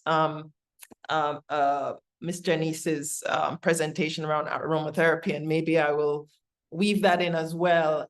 One of the things that has been part of my passion over my life, starting when I was 22, was the drum called me. And as many of us know, the drum is our ancestral legacy. We are, a lot of us have our roots in Africa, and the drum is has been part of our wellness care. And I think also, as many of us know, or many of us don't know, that instrument specifically allowed us and our ancestors to carry forward so much in times of duress and stress and genocide. So, but that's not what I'm talking about today, but I always have to bring the drum in, of course. And I want to start right where, when we talk about somatics, what is somatics? Many of us hear the word, we don't really know what it means, but it sounds like a cool word.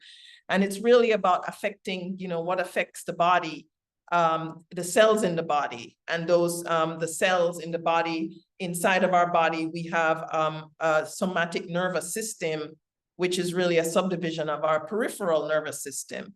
And what that does is it allows us to move and control our muscles in our body. So when we were doing the movement with Dr. Aline, and all of the sensations that were going on in the body, that was part of our somatic nervous system actually responding. And when we experience that feeling of energy and feeling goodness and all of the oxytocin that comes on and that sense of wellness, that's all part of that somatic nervous system.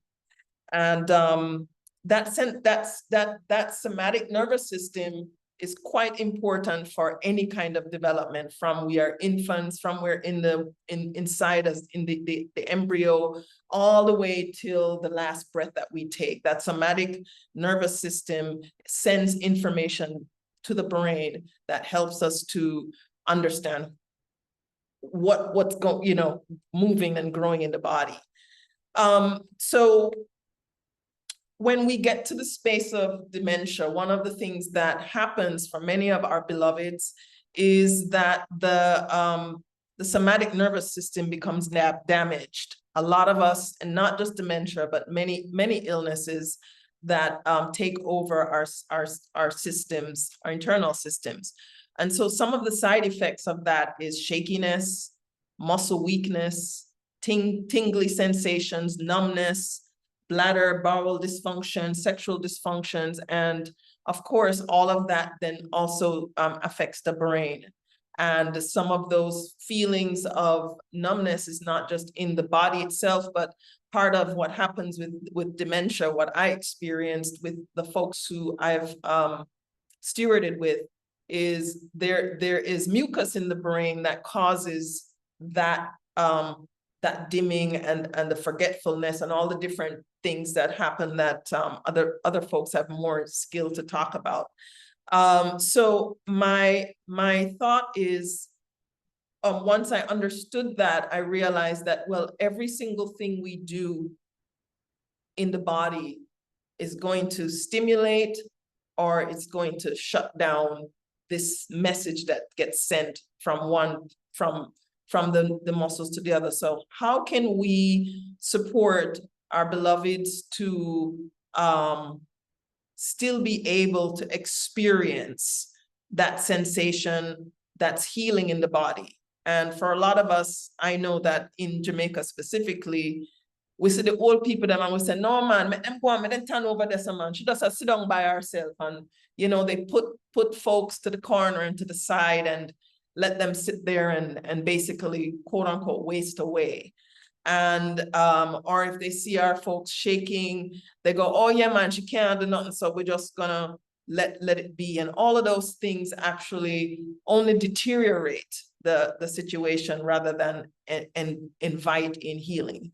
So some of the things that I have been doing over the last, I would say 15 years, was really understanding how I can bring the drumming arts, how I can bring farming, gardening, how I can bring some of the aromatherapy, how I can bring music and movement, yoga, meditation, and to people who are in bed, who can't move, who don't have the wherewithal to move. And so I did a lot of practice with my mom. And one of the things that I did with her is when she got really, really weak and she couldn't move, one of the things that I did a lot of, because she wasn't able to get up and dance with me anymore, is I did a lot of massage with her. So I spent a lot of time touching her like this. And you can touch yourself just like this with me and just feel that by itself. And I would just start talking to her in the bed, and I would just start touching her and giving her the massage. And, you know, for her, it was, at first it was uncomfortable because no one had ever touched her for 40, 50 years. But after a while, what happened is she wanted that touch because it gave her energy. Even though she couldn't move a lot, she got a lot of energy. A month ago, I was with a friend of mine's mom who is also in that space where she's she's bedridden. And we were sitting with her, and the thing that what we were doing is we sat with her and we did a meditation together. And people are like, that stuff doesn't work. But here's what happened. We were sitting there and we were meditating and we were sending her energy. That was the point of the meditation, to just sit there. And so if you can just sit and feel energy coming into your own body and send that energy to someone, that is another way. Like we are humans in a body that we have energy. So if we have energy and someone needs energy, we can literally send energy through time and space.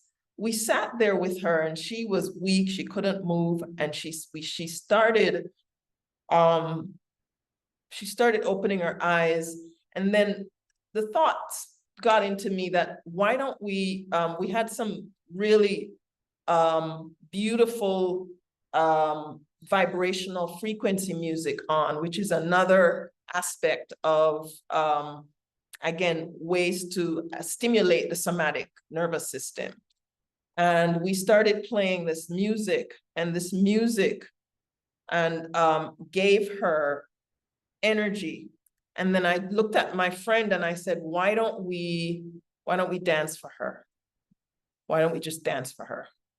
And we started dancing. And when we started dancing, she opened her eyes and she started raising up out of the bed. And this is a woman who had not had any energy to get up. And she didn't get all the way up, but she raised up. Her eyes were wide open like a child. And she started clapping as we were moving around the bed, dancing to this music. And you could see her body was taking in all of this information.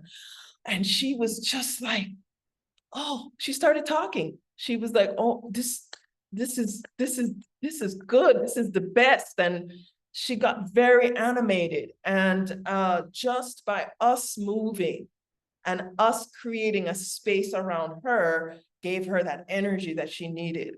And I tell you the truth, this woman was usually sleeping all day, sometimes 2 days at a time. She would just sleep. She kept saying she wanted to die. She just wants to die. And so we, the next day she basically got up and she was walking out of the room. I kid you not. She was getting up out of that bed, wondering, where's the dancer? Where's the dancer? So that's the power of music and the power of our power. And that's one of the things that I want to say here is, I don't underestimate our energy. And a lot of the times we underestimate our energy and we underestimate our impact, and leaving people who actually want our attention. My mother wanted my attention all the time. Sometimes I couldn't give it. Sometimes it was way too much. But what I would do is when I had the energy, I would go into her room and I would bring some of her music that she loved and just play it for her. And she would start singing and singing and remember, I don't know how she remembered all those words, but that is another thing that we gained a lot of, I gained a lot of insight about, is just allowing the music to stimulate the somatic nervous system and build those cells. And we don't realize it, but 72,000 cells are dying and coming to life. And a lot of the times when we start creating things that build the nervous system, that stimulates that nervous system, even if people are not moving, it actually still allows those cells to regenerate. The last thing, I don't know how much time I have, but I have my best friend here, which is drumming. And I think I'll have to turn on the sound, and I don't know where it is. Can hear the drum. You can? Okay. We can hear the drum and hear you. You hear it clearly? Yes, Kerry, Okay. you're the back mill. People Yeah, man, hearing it, I feel hearing it. I think I'm hearing it quite well. So when I first started with Mom, she said she was not drummer, and I brought her to the retreats that I would have, and our dear Marjorie Wiley, who's a very, very respected drummer and pianist musician in Jamaica. I brought, they live close to each other and they're friends. So I brought them to the retreat. I didn't know Mommy could drum. I didn't know Mommy knew all this cultural stuff. So I'm gonna sing something. And I know that one of the things that I know about our elders, wherever they are, whatever is going on, when we play music that they remember, it stimulates that nervous system. So we would start playing. Carry a kick instant market, not a quality would sell. Carry a kick instant market, not a quality would sell. Lord, what a night, Not a bite. What a Saturday night. Lord, What a night, not a bite. What a Saturday night. Everybody come feel up, not a quality What you would would say. sell. Everybody come feel up, not a quality would sell. What a night, not a bite. Sorry guys, but I love this kind of stuff. What a Saturday night. Lovely. Lovely. You know what I'm talking about, right? Did it stimulate anything? What happened there? What happened there for people? Yeah. You can share in the chat. I love, well, I mean, I'm someone that's like, it brings back memories to me. You speak about Marjorie Wiley, things like National Dance Theatre Company, all of those really, Denby, all of these really sort of cultural landmarks for us as Jamaicans. Lisa, my sister singer, she was too busy singing along. Yes. Well, but it stimulates, Yes, one of it is. the brain. It says we were all singing along. Yeah, and I find that, a lot of the things that we do inside of taking care of our people, as we age and as we notice they're, you know, they have Alzheimer's, dementia, and Parkinson's, whatever it is we kind of shut down the past. And I really, really want us to remember that they're still alive and they have a lot more life than we think. Just because they can't remember or don't necessarily know how to engage with us, we can still bring them to the past and bring them into the present. And I'm telling you, after having the drum and then seeing mommy, you know, get animated with it, it just opened every time. Right before she passed, it was the same thing. I just turned on the music and she and I were, you know, moving inside of the space. And it's the same thing with the yoga. She would sit in the chair and I'd be on the mat. And she's like, Lord, Camille, but you see, as soon as I started doing it, all of a sudden you would, and then she'd be like, you know, I feel clear and energized. And the memory would just click back in and drop back in, and everything about dementia went out the door, and she would start telling stories. And so I think that it's when we think they're gone is when they go, rather than imagining so I keep saying to people, is part of our practice as practitioners and as beloveds is to see their humanity as evolving. That's part of somatic care, is to see their heart, to feel them, and to know that they have a lot of expression inside. It's just, how do we get it out? And how do we allow them to be where they are? You know, how do we get to that place where we're looking at each other from that very, very precious space? Can I just share? Suzanne Goff in the comments says, my husband's lifelong passion for music and songs and singing was a blessing through his and our journey with dementia. Music is there's a lot of very strong evidence Yes. for the use of music and for the persistence. Yeah, Dr. Noguera Aline mentioned it as well, that quite often very long past their ability to, because one of the things we lose earlier with dementia is the verbal fluency. A lot of dementias feature, you know, very, very serious impact on, you know, verbal communication and recognition also of words and so on.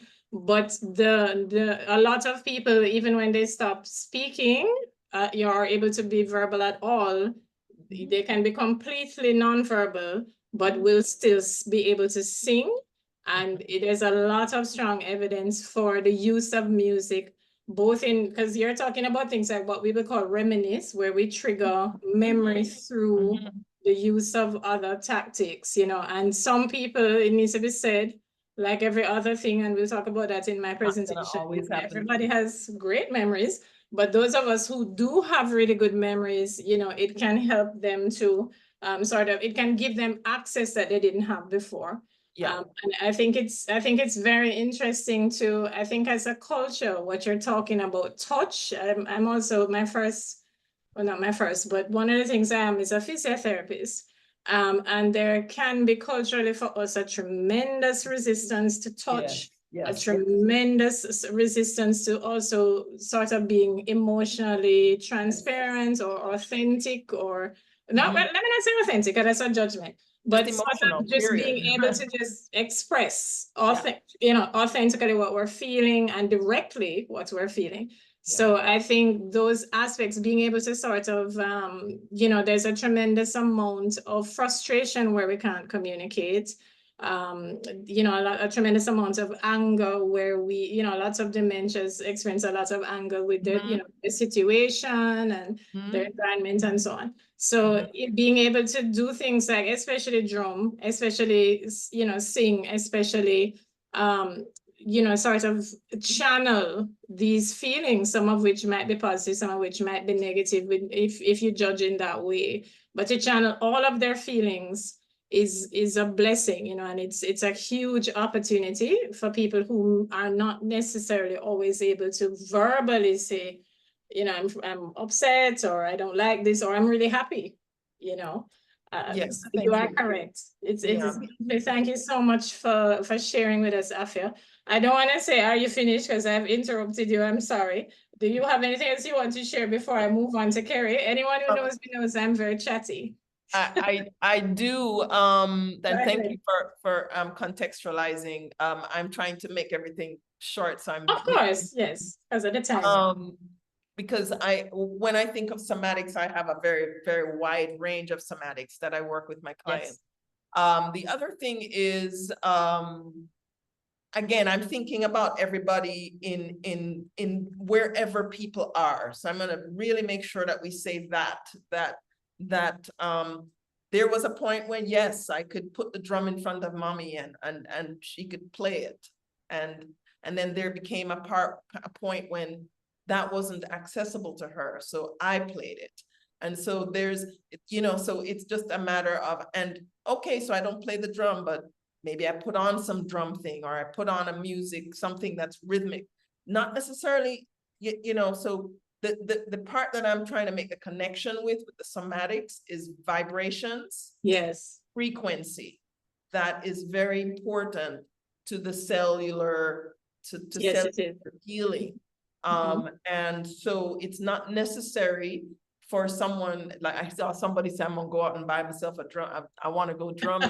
But yes, it's tremendous fun. Go do it. But still, the point here is having access to music that's like 432 hertz is really great, because it's the same as the frequency of the earth.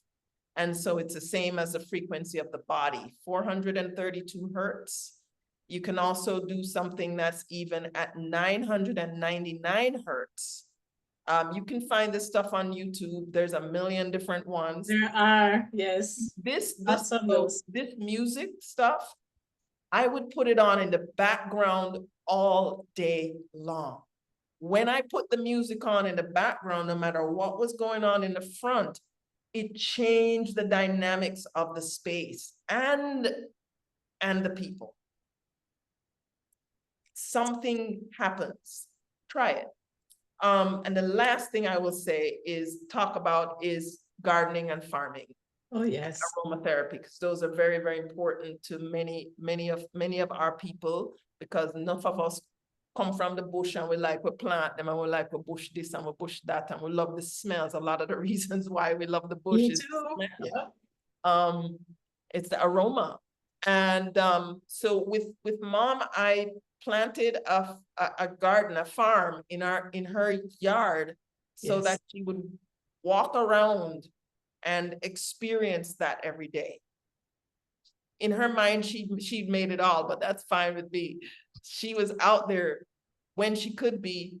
And then when she wasn't able to be out there, we sat right by the front there, and the flowers were blooming. So she was just enjoying the flowers and enjoying the aromas.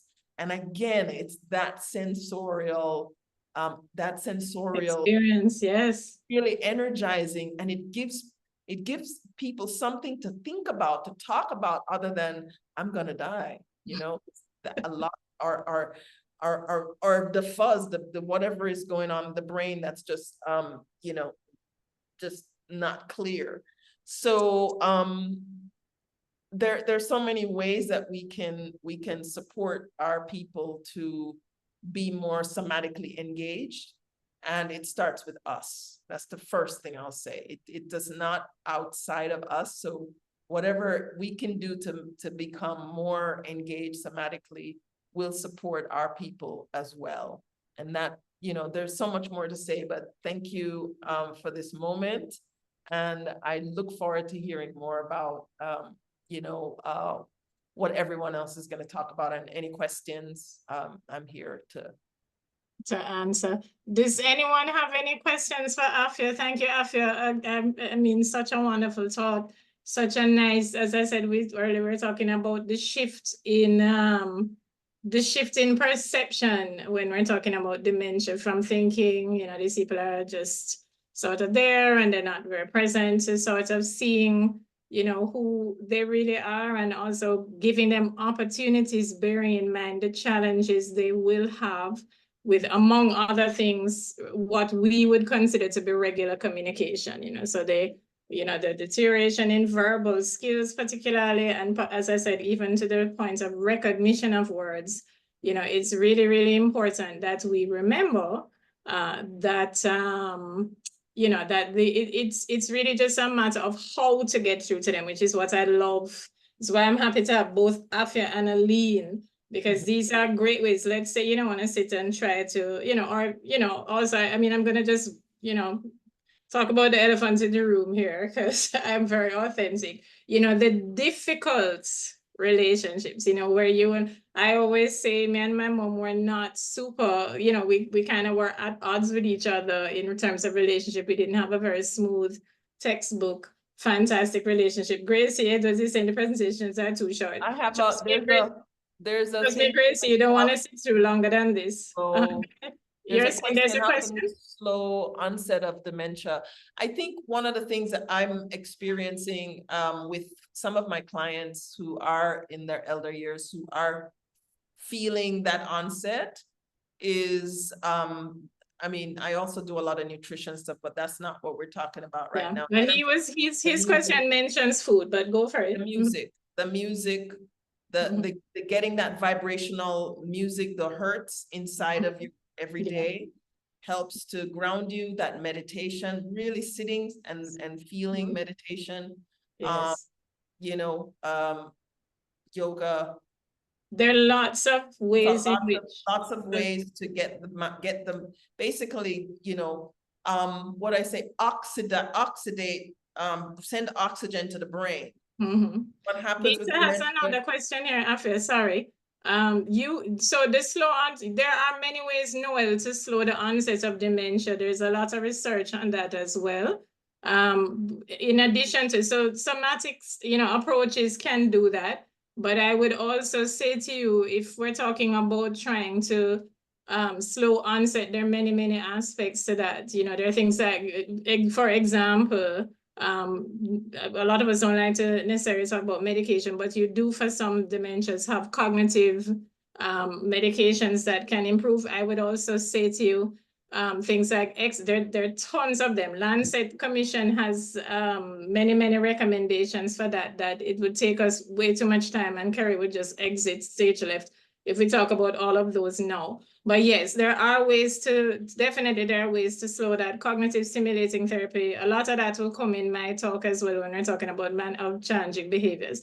But yes, there are lots of options to try to arrest the progression of dementia. That's a very, very large area of research.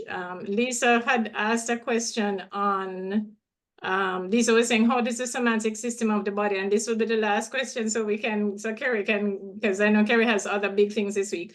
How does the somatic system of the body relate to the subtle system or the system of chakras as referenced in yoga? Ooh, that's a question. Well, short answer, it's directly related. There is the direct relationship. Good question, Lisa. I can't even go into the details because I want to really honor the time. But that's where, you know, yoga is directly related to the union of the systems in the body, those eternal systems, the nervous systems in the body. Those chakra systems are woven right into that. That is why yoga is called union. So yoga is, I would say, the quintessential, you know, practice to keep supporting the nervous system and helping folks. And there's so many different simple ways to be inside of yoga for people who can't move a lot, breathing being one of them. Thank you so much. Thanks, Afia. Thank you so much for that really wonderful presentation. And as I said, and for reminding us of so many things in terms of, as I said, just bearing in mind always that we are very, very present. You know, people with dementia are very, very present. It's about how we can also help them to access and how we can connect. And speaking of connecting, I'm going to bring our next speaker in. Very, very pleased to welcome Kerry Weatherly. She's a dietitian. She's been trained to master's level, of course, and she believes that nutrition is a tool that can be used to help persons throughout the life cycle to live and be well. I think everybody in Jamaica probably will say, let your food be thy medicine. And that is actually, or is familiar with that saying, and that is actually extremely true. I'm just gonna jump in to say that I have worked with Kerry, and she's very, very passionate about what she does. She understands that nutrition is a science based in research and interaction. And it's with this in mind that as information changes and her knowledge increases, she's committed to helping people use the information in her role as both an educator and an advocate. So please welcome Kerry. I could go on and on about what she does. She's a lecturer, she's this, she's that, but let me let you experience Kerry for yourselves. Kerry, thank you so much for coming to talk with us, and please welcome Kerry.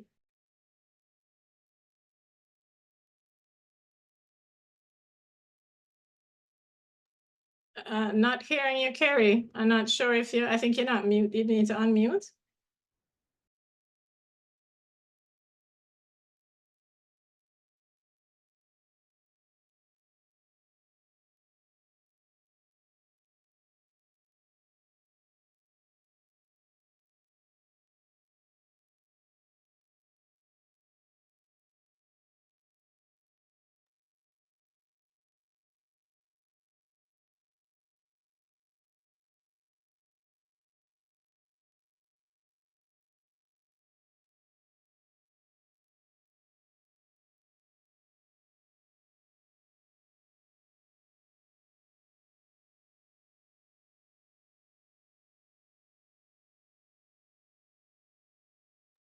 Hearing me now?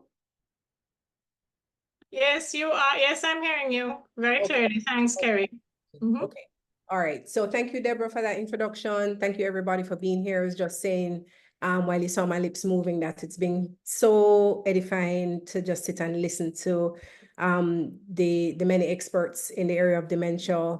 Full disclosure is a space that I'm just coming into.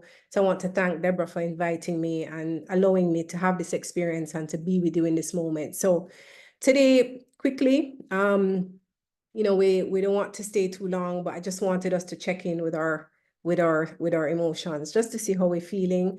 Won't spend too much time here, but just for you to mentally just do a check and see how you're feeling about the experience thus far. Anything that's coming to mind. I've seen lots of questions in the chat, lots of discussions, which is great. Not just for us to share, but for us to learn from each other. So just wanted you to do a check-in with yourself, just to see how it is that you're feeling, how you're processing, you know, everything that has been shared with us since we got started today.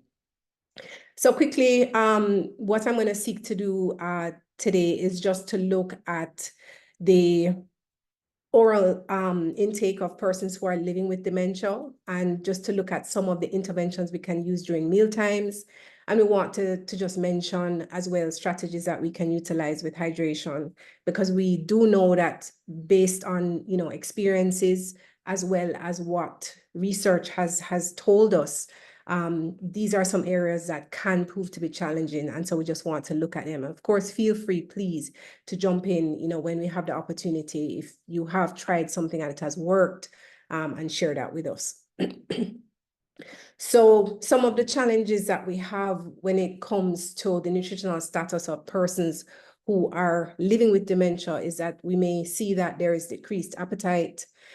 Certainly there may be challenges where swallowing is concerned. We know again that there is alterations in the taste, and there may be a decreased sense of smell. Afia spoke to, you know, creating environments, external environments that can help to boost and improve these experiences. And I think they're all important. One of the things I want us to also remember is that with dementia is that it's a team, it's a unified approach. It's everybody coming to the table and playing their part. I don't think, based on my limited experience, that there's any one quick fix, but it's all of us unified coming into the space and helping to, as Debra said, create the situation or create the experiences and to help these persons to continue to live and to be well. So these are some of the challenges that we may give rise to an individual's nutritional status as it relates to living with dementia. So just really quickly, again, I acknowledge and I affirm that the experiences will be different with the individuals that we're dealing with. So what works with Kerry won't necessarily work with another individual. And so one of the things that we can try right off the bat is to include foods that are known favorites.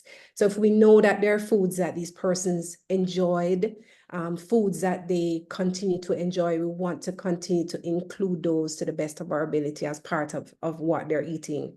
We also want to look at the variety in terms of thickness for liquids and textures for food. Because again, because there may be some decreases in the ability to taste in terms of flavors, textures is something we can manipulate that can allow the experience of eating to still continue to be enjoyable. And so when we look at thickening, we may want to look at using our staple foods, for example, potatoes to act as thickeners. We could also, for example, use fruits as, for example, bananas, beans as well. So, you know, you prepare a meal and you want to give a little variety to the texture. You crush out your potatoes, you crush your beans, you blend them out, and then you can add it back to whatever the meal is that you prepared, if you are working to create some kind of variation in the thickness or that particular texture. If the individual is able to experience crunchy, so it's not always, you know, soft, and in the Jamaican experience we'd say plaka plaka. We want to maybe add a little crunchiness, so maybe toasting the bread.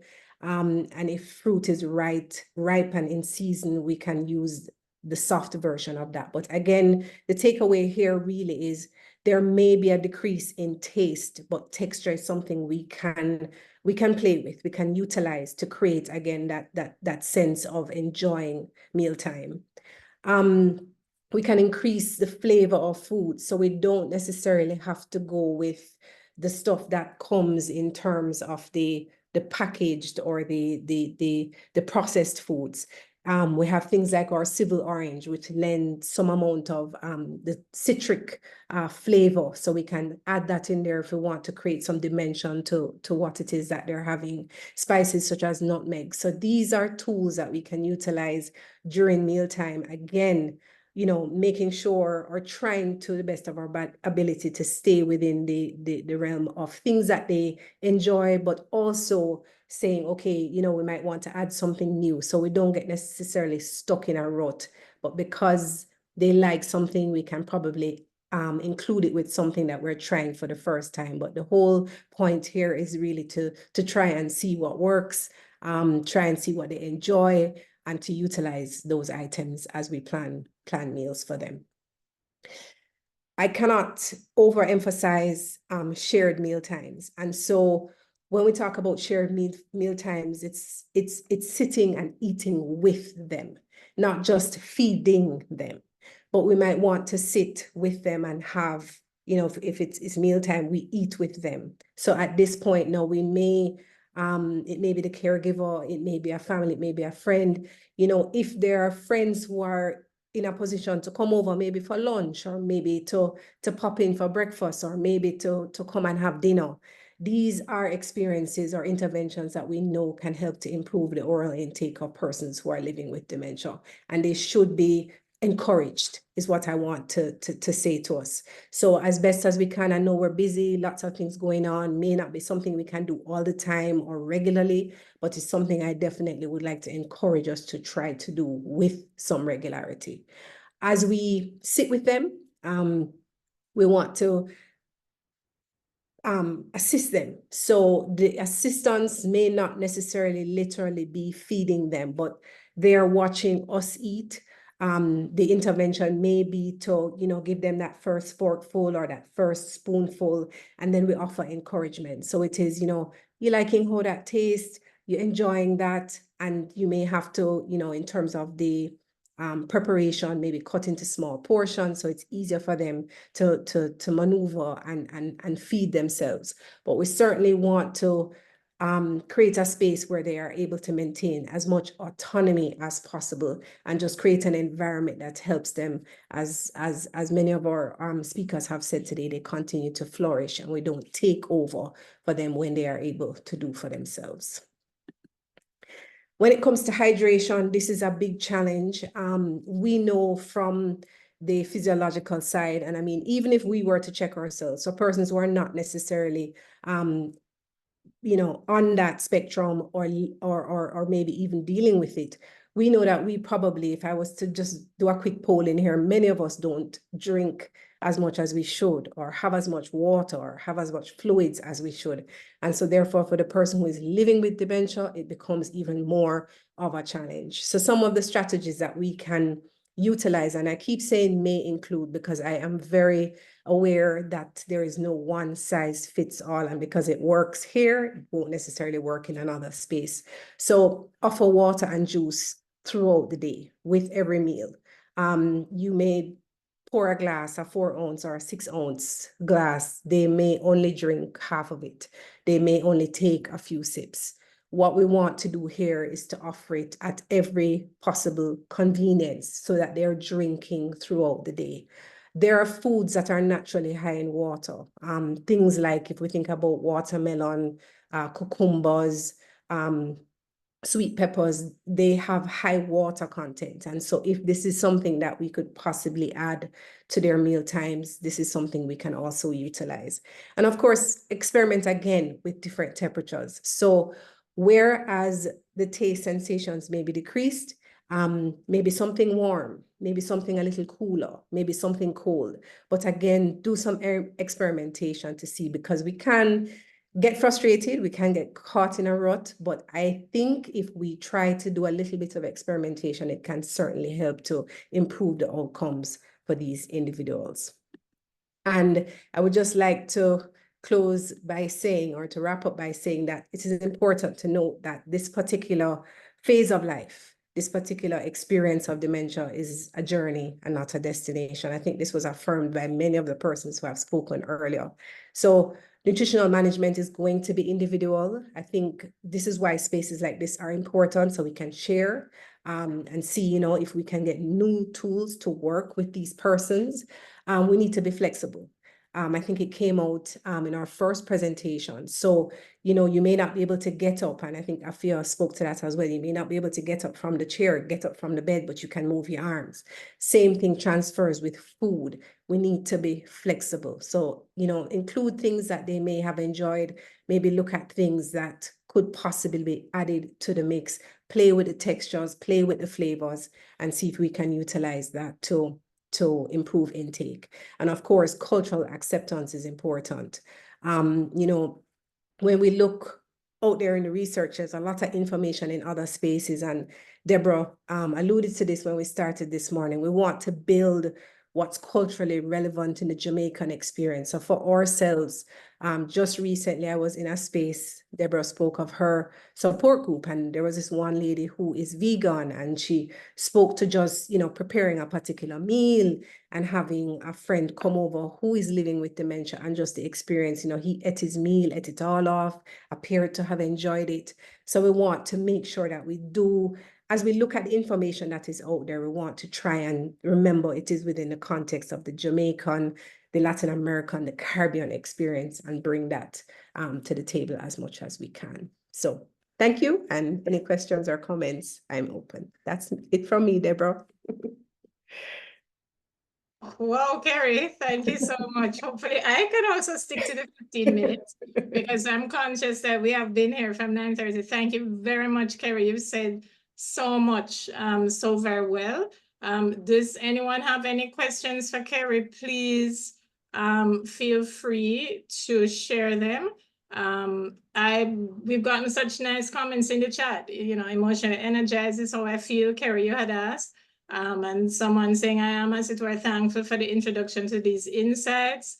Monique saying such an illuminating and clear presentation. Yes, I feel very passionate. And Kay is thanking us for the webinar. Kay, you're more than welcome. The more people who understand and how we raise awareness, it's so important, because if you understand, as my mother used to say, if you know better, you can do better. Isn't that right? So we really want to focus on that. Lisa is asking, are there specific foods that promote brain health? I've heard about nuts. That's your question, Kerry. Okay, so thank you for that question, Lisa. So there are different ways of eating. Joy mentioned earlier, for example, the Mediterranean diet. We do know, for example, diets that are, I mean, and I know it may sound, you know, cliche, but again, we come back to the plant-based, so the fruits, the vegetables, the legumes, the peas, the beans, the nuts. What we really want to, as best as we can, is to, something I encourage persons to do is to have as much variety as possible.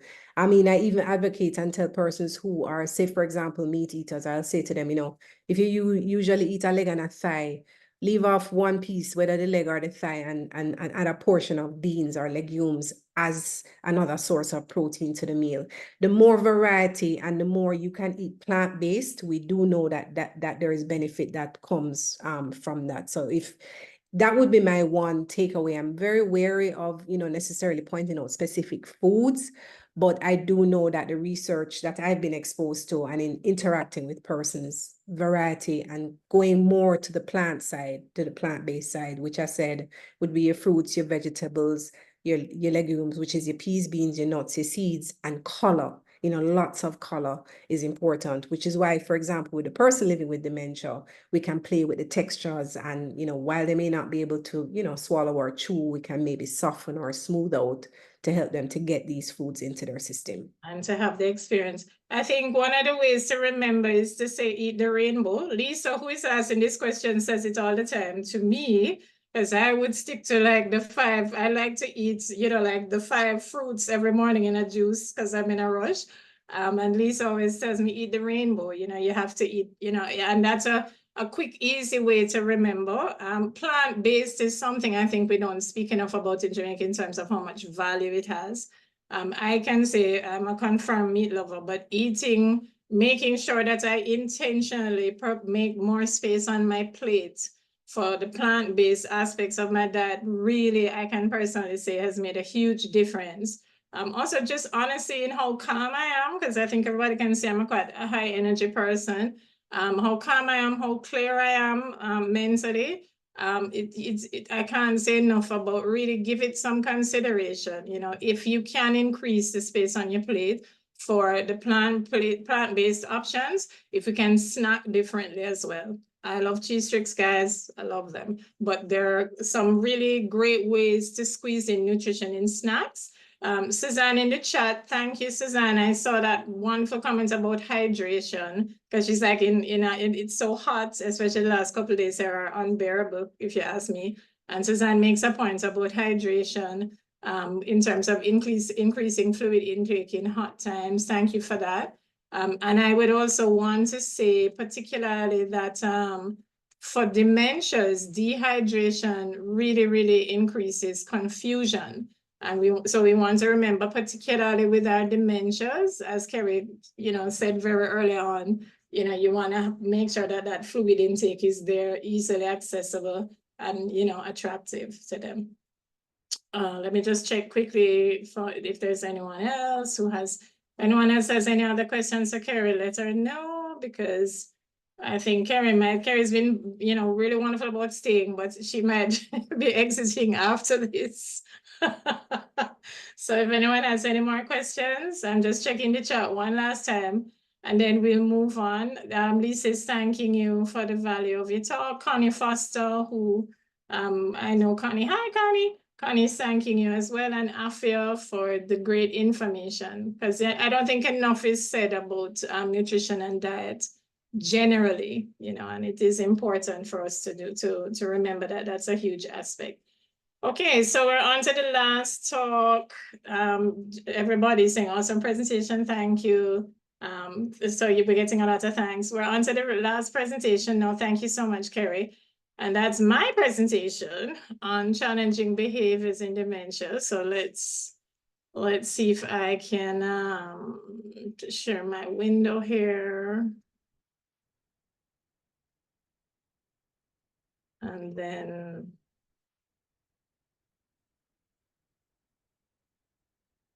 oops, hold on. I'm doing it wrong.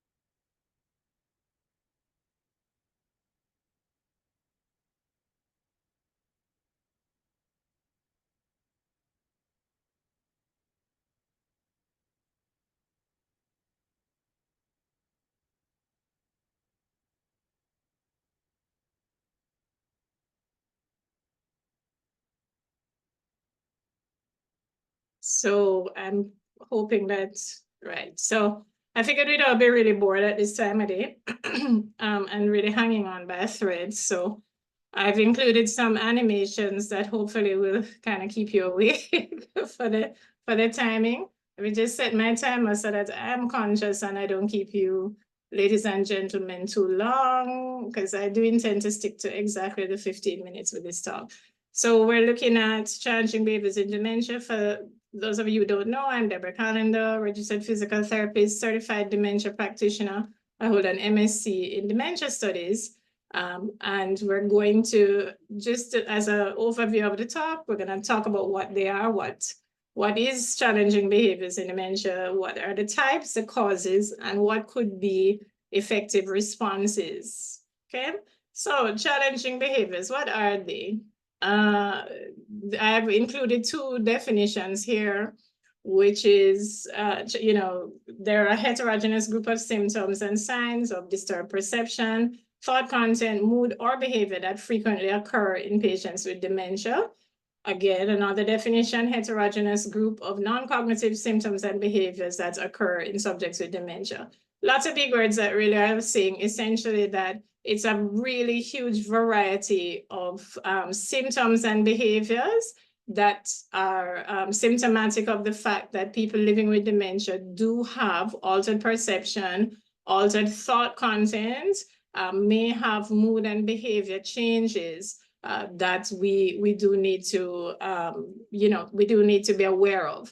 We all, by now, I think at the end of 5 talks, should have an idea that dementia is in fact a progressive neurodegenerative condition that has impact on memory, cognition, motor function, and behavior.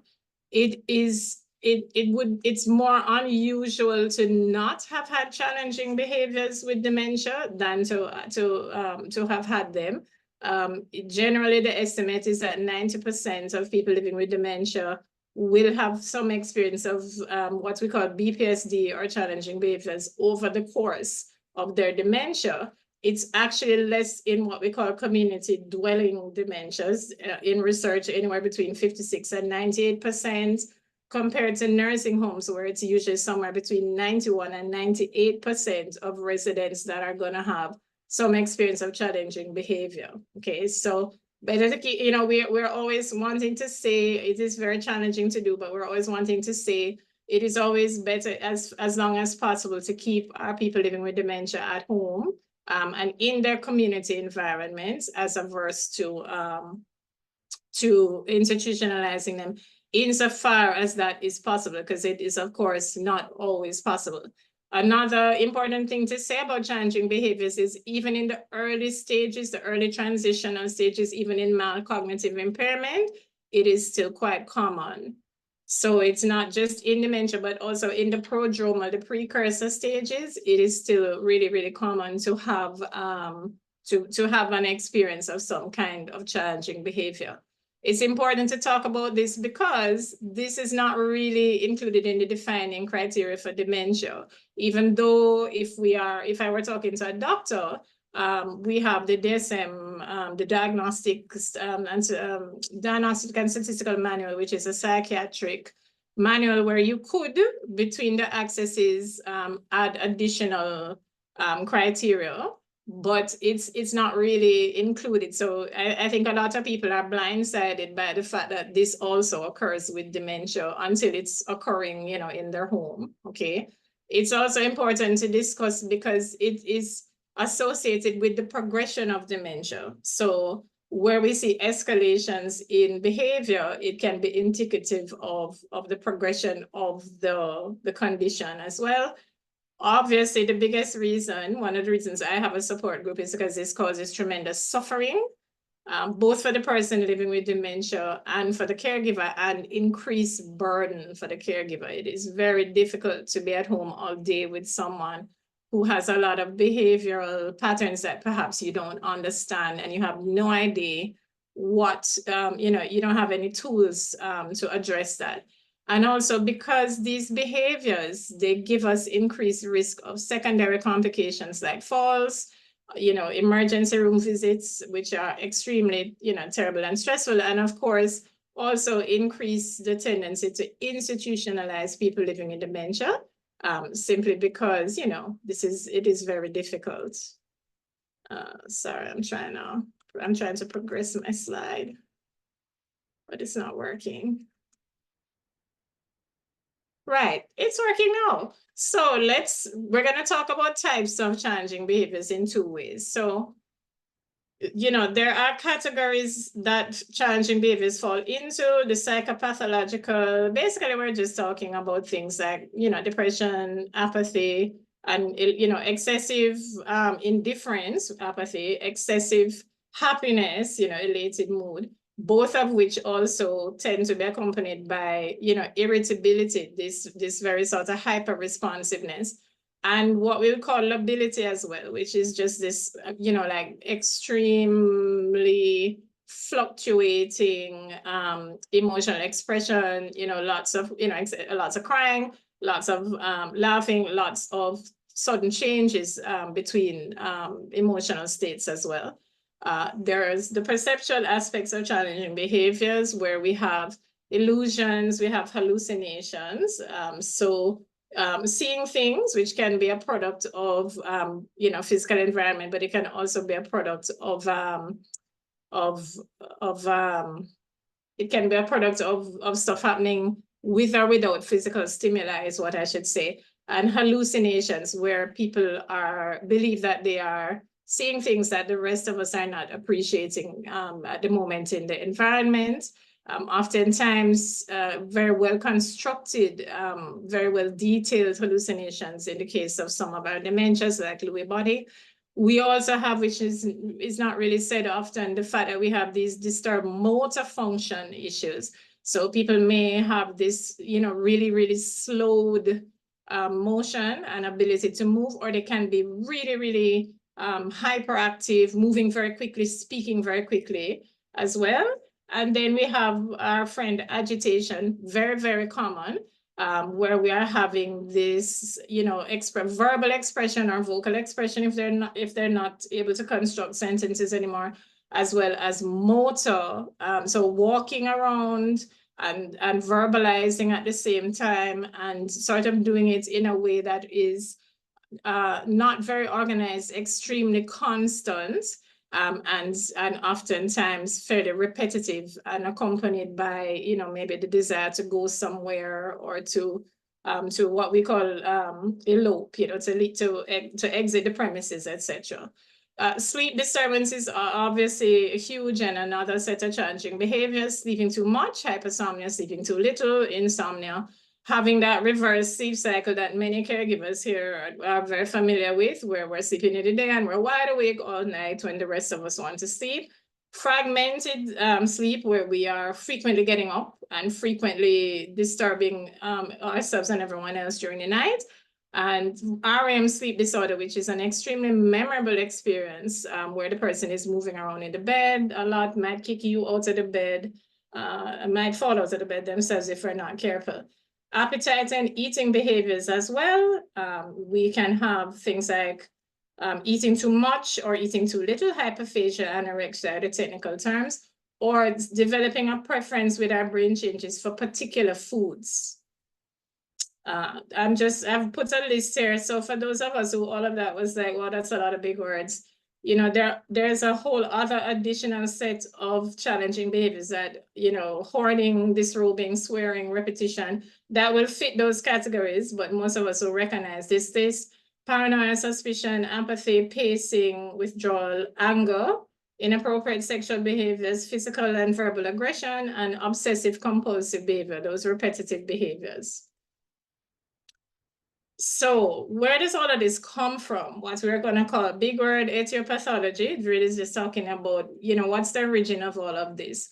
It's important to understand that when we're talking about challenging behaviors, some of that is really just biological. It's about the fact that the brain is changing and there is ongoing pathological change happening in the brain. And also the fact that we may have other physical disorders that are agitating, and we might also have pain, which can really be a huge trigger. We need to understand that there's a psychological component to that in terms of the person's actual personality, pre-dementia, the emotional state that they might be in currently, and then also social aspects. What's our family like? What's our family dynamic like? Are we someone who, you know, feels lonely or doesn't, or etc.? And environmental factors, which I talk a lot about when I come into contact with families and people who are trying to address challenging behaviors, which have to do with basically the physical environment and everything that is in that environment. Sorry, I'm trying to progress my slide. I'm so sorry. I'm not sure why there's so much delay in the slide progression. It might be because of the animations that I've put in.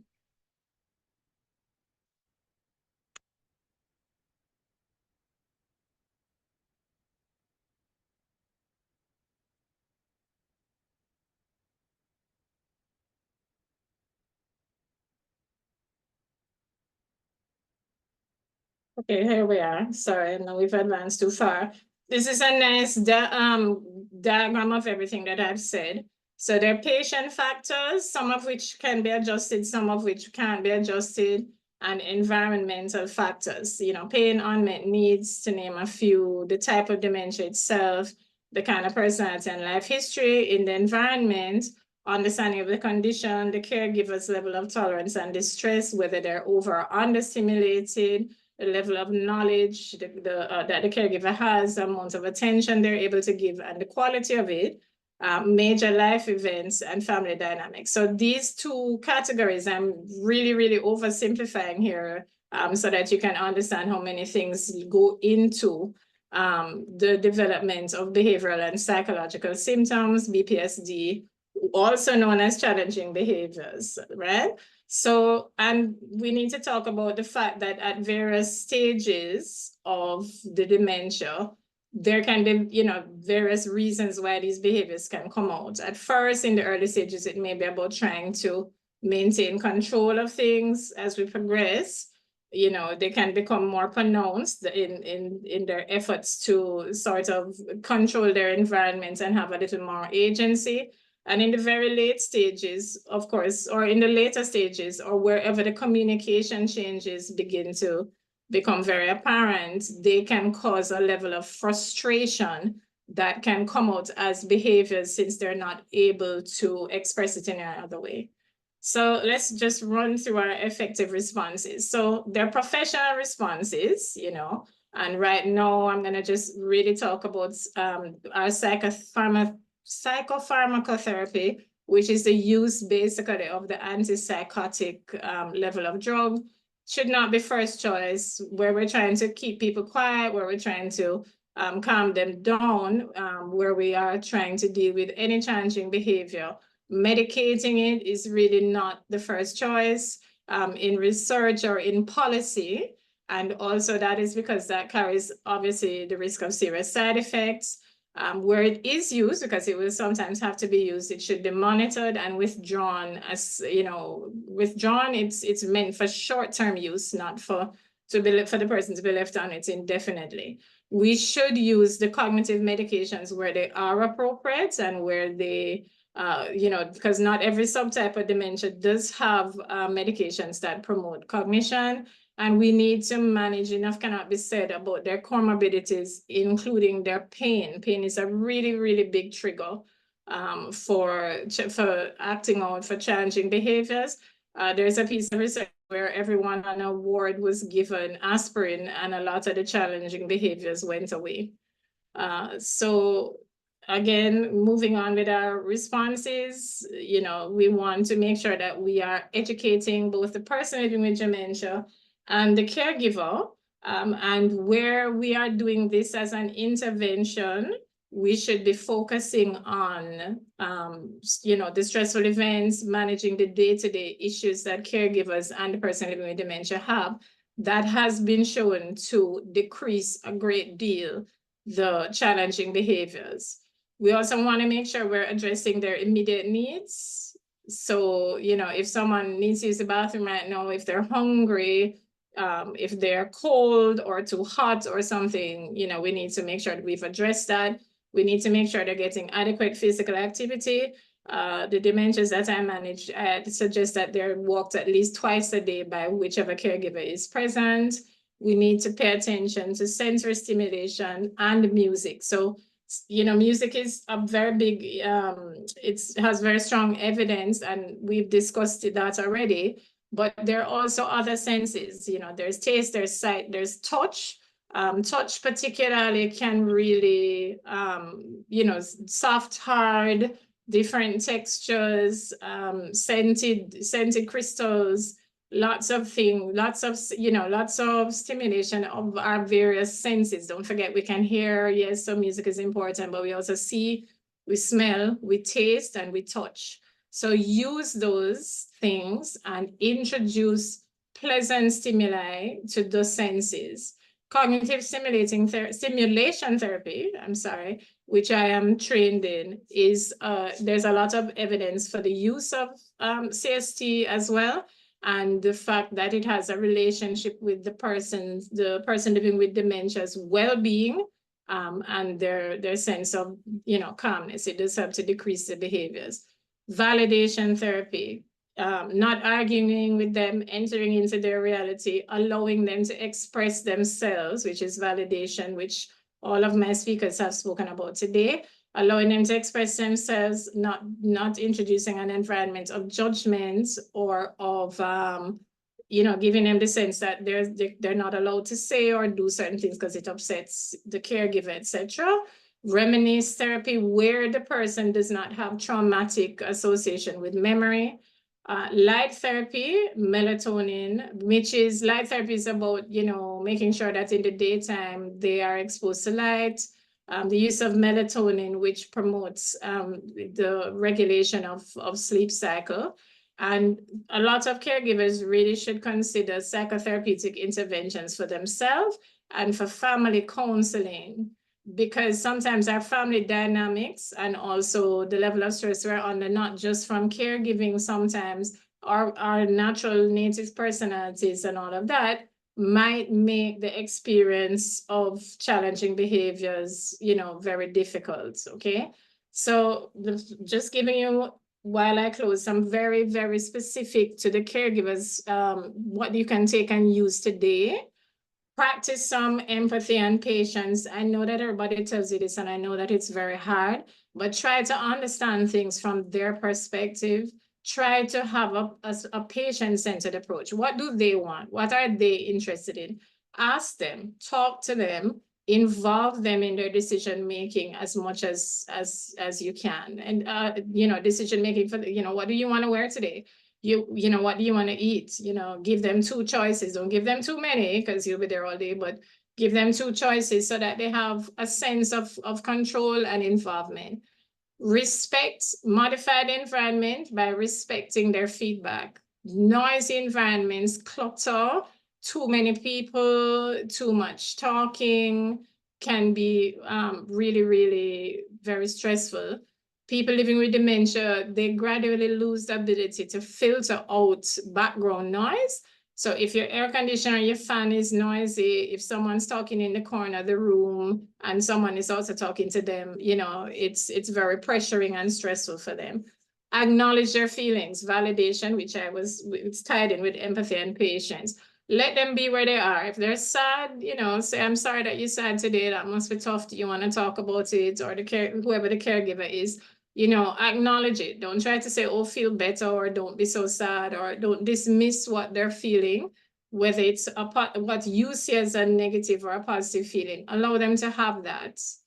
You also sometimes are going to have to redirect them. Please do not use this strategy excessively, because it can feel very dismissive to someone who may just want to sit with you and express something. We don't want you trying to shift away to an activity when they're actually trying to express themselves. But you can, if you notice that someone is excessively or for a long time focused on something negative, you can try to sort of shift their attention or distract them as well. And remember always to use the nonverbal. So just as we were talking about with Aline's presentation, when you're speaking, remember their recognition might not be that great for words. Use gestures as well. You know, use your hands, use your facial expression, point to things, point in the direction you want them to go, that sort of stuff. Use your gestures, use your facial expressions, gentle touch. We want to do that. And I'm re-emphasizing, you have to manage their pain. It's very difficult to sit still and listen when you're having pain. This is a diagram that I usually talk to my caregivers with in terms of all of the things you want to consider for challenging behaviors, the person themselves, the environment they're in, do they have enough activity? Do I have a proper understanding of what dementia is? Do they have a proper understanding of what dementia is? All of those things contribute to you having a non-stressful experience.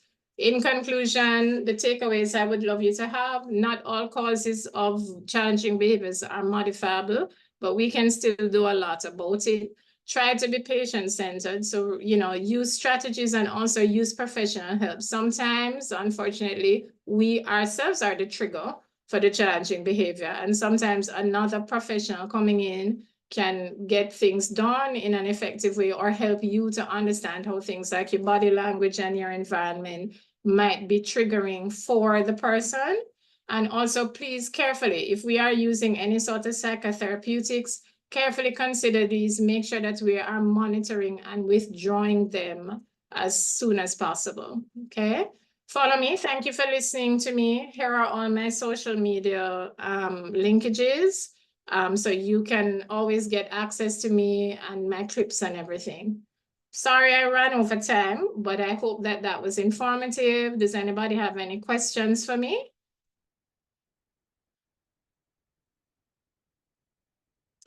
Kay Brown, this is not a question, but Kay Brown has made in the chat a comment that says, sometimes medication can cause some of these behaviors. I would say we probably want to consider in older people, all older people, not just people living with dementia, polypharmacy, the fact that they might be on a lot of different medications is a factor. And we do want to consider, you know, I always say we want to consult a pharmacist. On my last set of 5 talks, we had a clinical pharmacist, because we do need to look at what they are on and how that impacts their reaction and so on. So, you know, polypharmacy is a huge factor, and if there are drug interactions, it really can cause some of these behaviors. So we do need to consider that. The other question is, will this webinar be available? Hi, Noel, it's Noel again. Thank you for being so active in the comments. I really appreciate that. Yes, the webinar will be available. You'll receive emails post the webinar. I believe like one day post this, you'll receive an email that discusses the replay and so on. So yes, it will be available after this, but we wanted to make the live presentation free and available to everyone. So if no one has any more questions for me, I think someone said I moved something too quickly. So I'm not sure which slide it is that I moved too quickly. But and hi Leonna's thanking us. But we have run over time partially because of myself. So I am Very grateful. Thank you to all the participants who have come out and listened. I really hope you learned something. My great presenters, most of whom I've had to move on with their very, very busy day. I thank you all for coming. All my social media connections, hang on a second, Maureen. But thank you, Kerry. Thank you for staying to the very end. You're such a great support, and I'm very, very grateful. I'm very, very humbled by your participation. Everybody, you're more than welcome. No need to thank me. It's something that it's important for me to do. And I promise you that we are going to try to stage two 5 talks once I can find speakers.